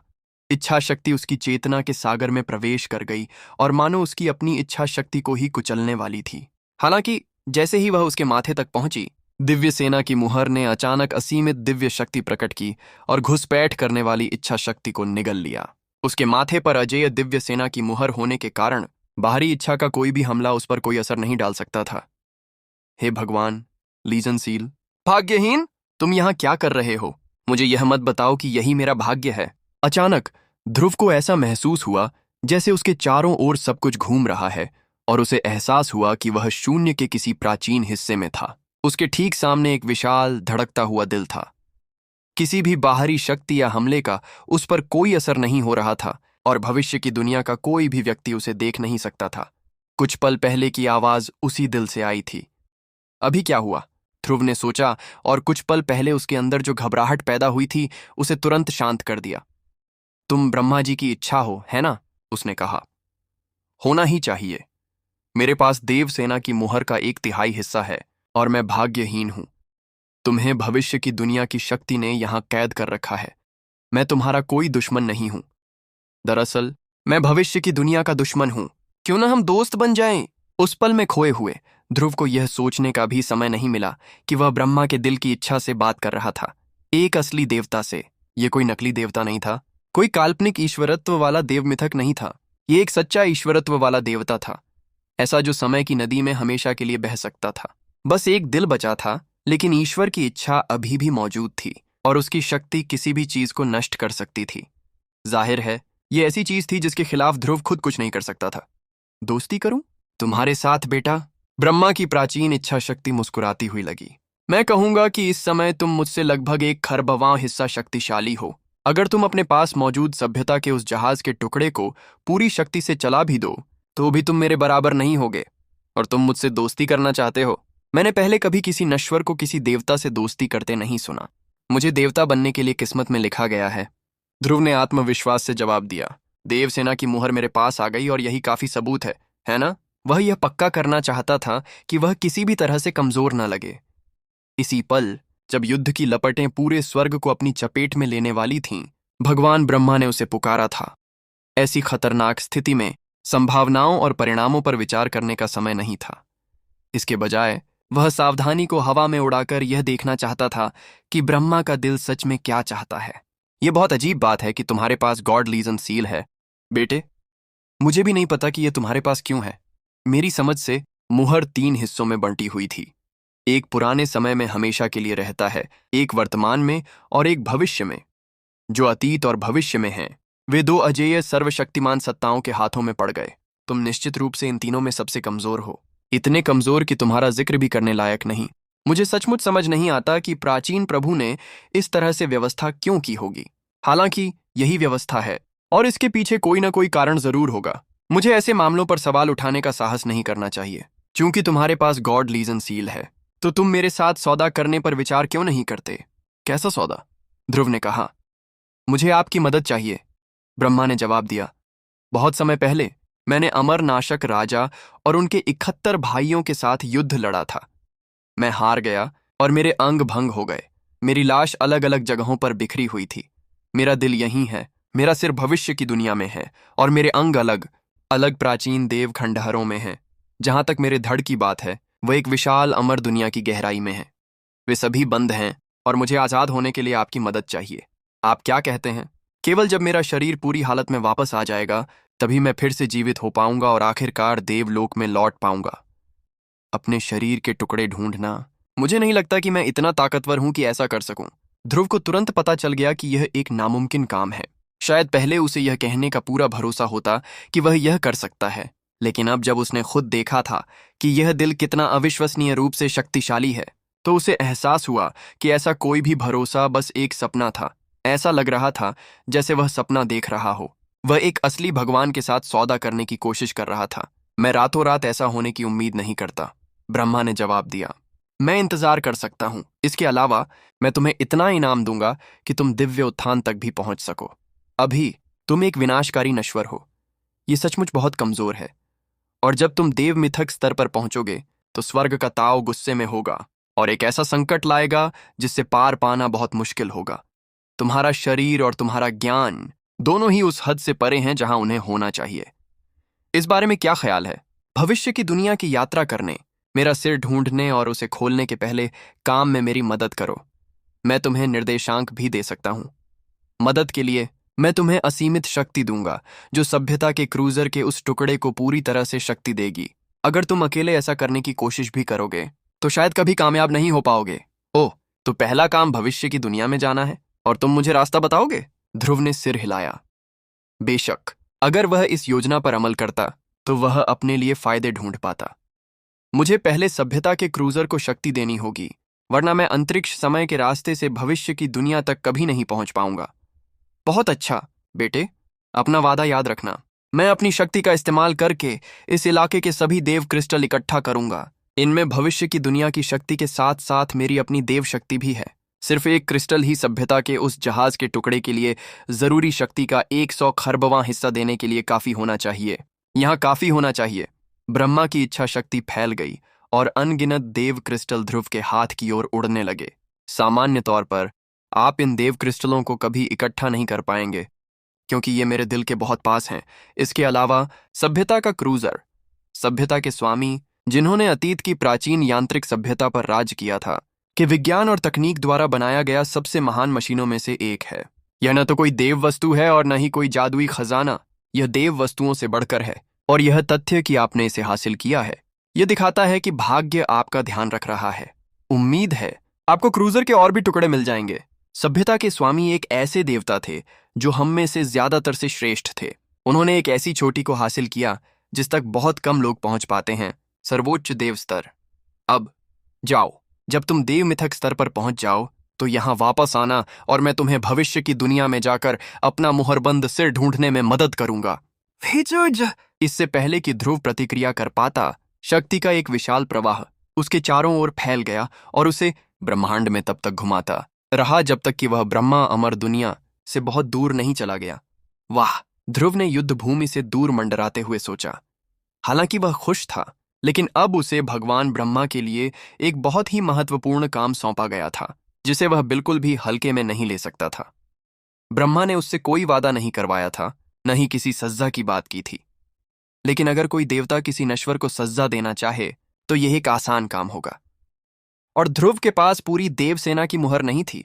उसने पीछे मुड़कर देखा तो उसे प्राण ऊर्जा का उफान और तलवार की चमकती रोशनी दिखाई दी। यह साफ था कि भविष्य की दुनिया अब ब्रह्मा अमर दुनिया में मजबूती से जमी हुई थी और अनगिनत अमर दुनियाएं युद्ध करने के लिए आ गई थीं। अमर लोग बाईं और दाईं ओर गिर रहे थे और भविष्य की दुनिया की गति जारी थी। फिलहाल ध्रुव चिंतित नहीं था। अमर दुनियाओं में बहुत से विशेषज्ञ मौजूद थे, यहां तक कि ऊंची स्तरीय अमर दुनियाएं भी ब्रह्मांड की अनंत रेत जितनी अनगिनत थीं। 20वीं रैंक वाली अमर दुनियाएं पहले से ही इसमें शामिल थीं और 30वीं रैंक वाली दुनियाएं भी जल्द ही इसमें शामिल हो जाएंगी। आखिरकार इच्छा शक्ति का एक विस्फोट फैलने लगा, जो कि दांव रक्षा लीग की सर्वशक्तिमान संस्थाओं द्वारा भेजा गया एक संदेश था। दुष्ट भविष्य की दुनिया ने हमला कर दिया है। जो कोई भी अमरता के दांव की साधना करता है, चाहे वह धर्मी हो या दुष्ट, रक्षा के लिए खड़ा हो। प्रलय आ गया है। स्वर्ग का दांव ढह रहा है और ब्रह्मांड उलटने वाला है। सभी साधकों की जिम्मेदारी है कि वे इस संकट की घड़ी में एक साथ आ जाएं। वहां मौजूद किसी भी महत्वाकांक्षी साधक को दांव रक्षा संघ में शामिल होना चाहिए। कोई भी साधक जो अच्छी तरह से युद्ध करेगा वह दांव रक्षा संघ का शिष्य बन जाएगा, या यहां तक कि एक बुजुर्ग भी। आपके पास अनंत जादुई खजानों और साधना संसाधनों तक पहुंच होगी। और जो लोग भविष्य के योद्धाओं को मारेंगे वे भविष्य के योद्धाओं की शक्तियां पाने के लिए उनके संविधान को आत्मसात कर सकते हैं। ध्रुव ठंडे स्वर में मुस्कुराया। साफ है, वे तोप का चारा ढूंढ रहे थे और उसके लिए दांव रक्षा संघ का हिस्सा बनने का यह एकदम सही मौका था। बेशक वह तोप का चारा नहीं बनना चाहता था। वह एक बड़ा आदमी बन जाएगा और उसे अच्छा इनाम मिलेगा। युद्ध आ गया था और कोई भी अमर दुनिया सुरक्षित नहीं थी। जहां तक ध्रुव का सवाल था, युद्ध का मैदान फायदा कमाने की सबसे अच्छी जगह थी और भविष्य की दुनिया में पहुंचने का सबसे अच्छा रास्ता भी। मुझे हैरानी है कि क्या युवा मास्टर लीफ अभी भी लड़ाई में है या उसकी असली ऊर्जा कम होने लगी है। मेकवेव हेवन से लड़ने में उसे बहुत मेहनत करनी पड़ी होगी, फिर वह इतना ऊर्जावान कैसे हो सकता है। उसने फोटोनिक कंप्यूटर की स्क्रीन पर युवा मास्टर लीफ की तस्वीर दिखाई और देखा कि वह पहले जितना ही जोश में दिख रहा था उतना ही जोश में भी दिख रहा था। साफ है, उसके पास कोई दिव्य औषधि थी जो उसकी आत्मा और ऊर्जा को फिर से पा सकती थी। या तो ऐसा था या फिर उसके पास कोई अज्ञात जादुई खजाना था। युवा मास्टर लीफ बहुत सारे राज छुपा रहा था, इसलिए ध्रुव को इस समय उसे लड़ाई में हराने का कोई भरोसा नहीं था। और उस समय ऐसा लग रहा था कि उसके विरासत के पदक छीन पाना संभव नहीं होगा। हालांकि ध्रुव के पास एक फायदा यह था कि फोटोनिक कंप्यूटरों की बदौलत वह उसे कभी भी चुपके से देख सकता था। इसके अलावा विरासत के पदकों की बदौलत वह हमेशा अपनी सामान्य स्थिति का अंदाजा लगा सकता था। लेकिन गॉड लीजन सील की वजह से यंग मास्टर लीफ उसे पहचान नहीं पाता था। जैसा कि कहा जाता है, अगर आप खुद को और अपने दुश्मन को जानते हैं तो आप हमेशा विजयी होंगे। इसलिए ध्रुव युवा गुरु लीफ के बारे में जानकारी पाने के लिए अपनी हर चाल और तरकीब का इस्तेमाल करेगा। बेशक सबसे जरूरी काम अपनी साधना को बेहतर बनाना और मजबूत बनना होगा। अभी वह और उसका क्लोन दोनों ही 8वें चरण के पुरातनता विध्वंसक थे। दूसरे शब्दों में वे अमर सम्राट थे और जल्द ही वे 9वें चरण के दांव विध्वंसक तक पहुंच जाएंगे, जो विध्वंसक स्तर का सबसे ऊंचा बिंदु था। 8वें और 9वें चरण के बीच का अंतर बहुत ज्यादा था, 2 अलग अलग स्तरों के बीच के सामान्य अंतर से भी ज्यादा।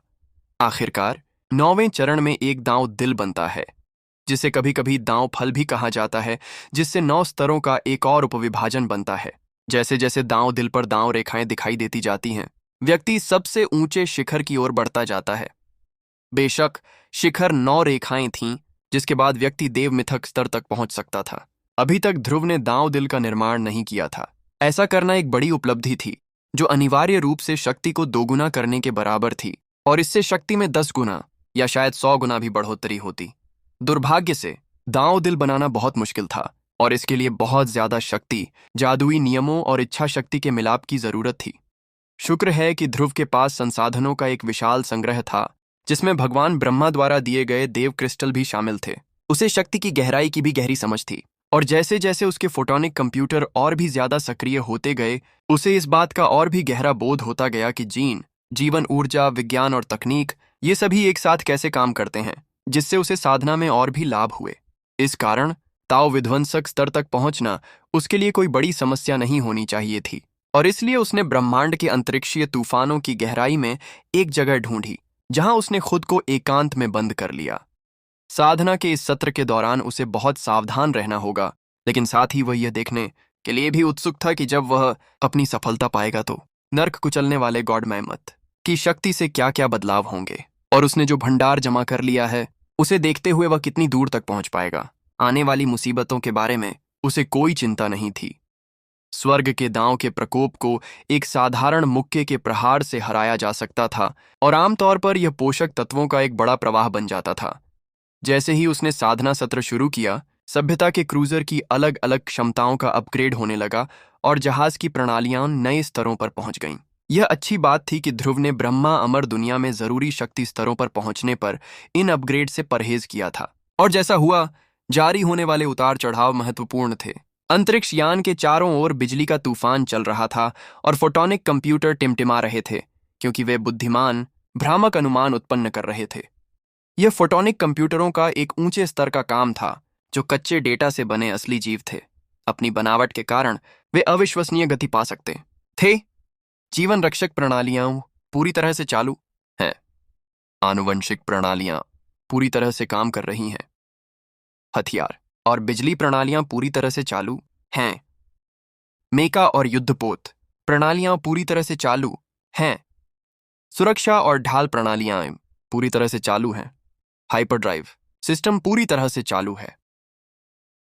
प्रतिकृति प्रणालियां पूरी तरह से चालू हैं।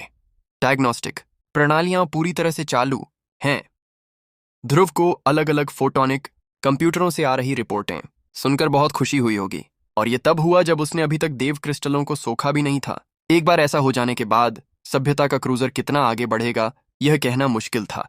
फिलहाल हथियारों और शक्ति प्रणालियों को नजरअंदाज करते हुए उन्होंने अपना ध्यान आनुवंशिक प्रणालियों पर केंद्रित किया। मुझे स्कैन करो और मेरे आनुवंशिकी का विश्लेषण करो। ध्रुव अब प्राचीन युग के सबसे उन्नत विज्ञान और तकनीक का इस्तेमाल कर रहा था, और इसका इस्तेमाल खुद का विश्लेषण करने के लिए कर रहा था, और खुद को बेहतर ढंग से समझने की उम्मीद में नर्क को चलने वाले गॉड मैमथ की शक्ति का इस्तेमाल।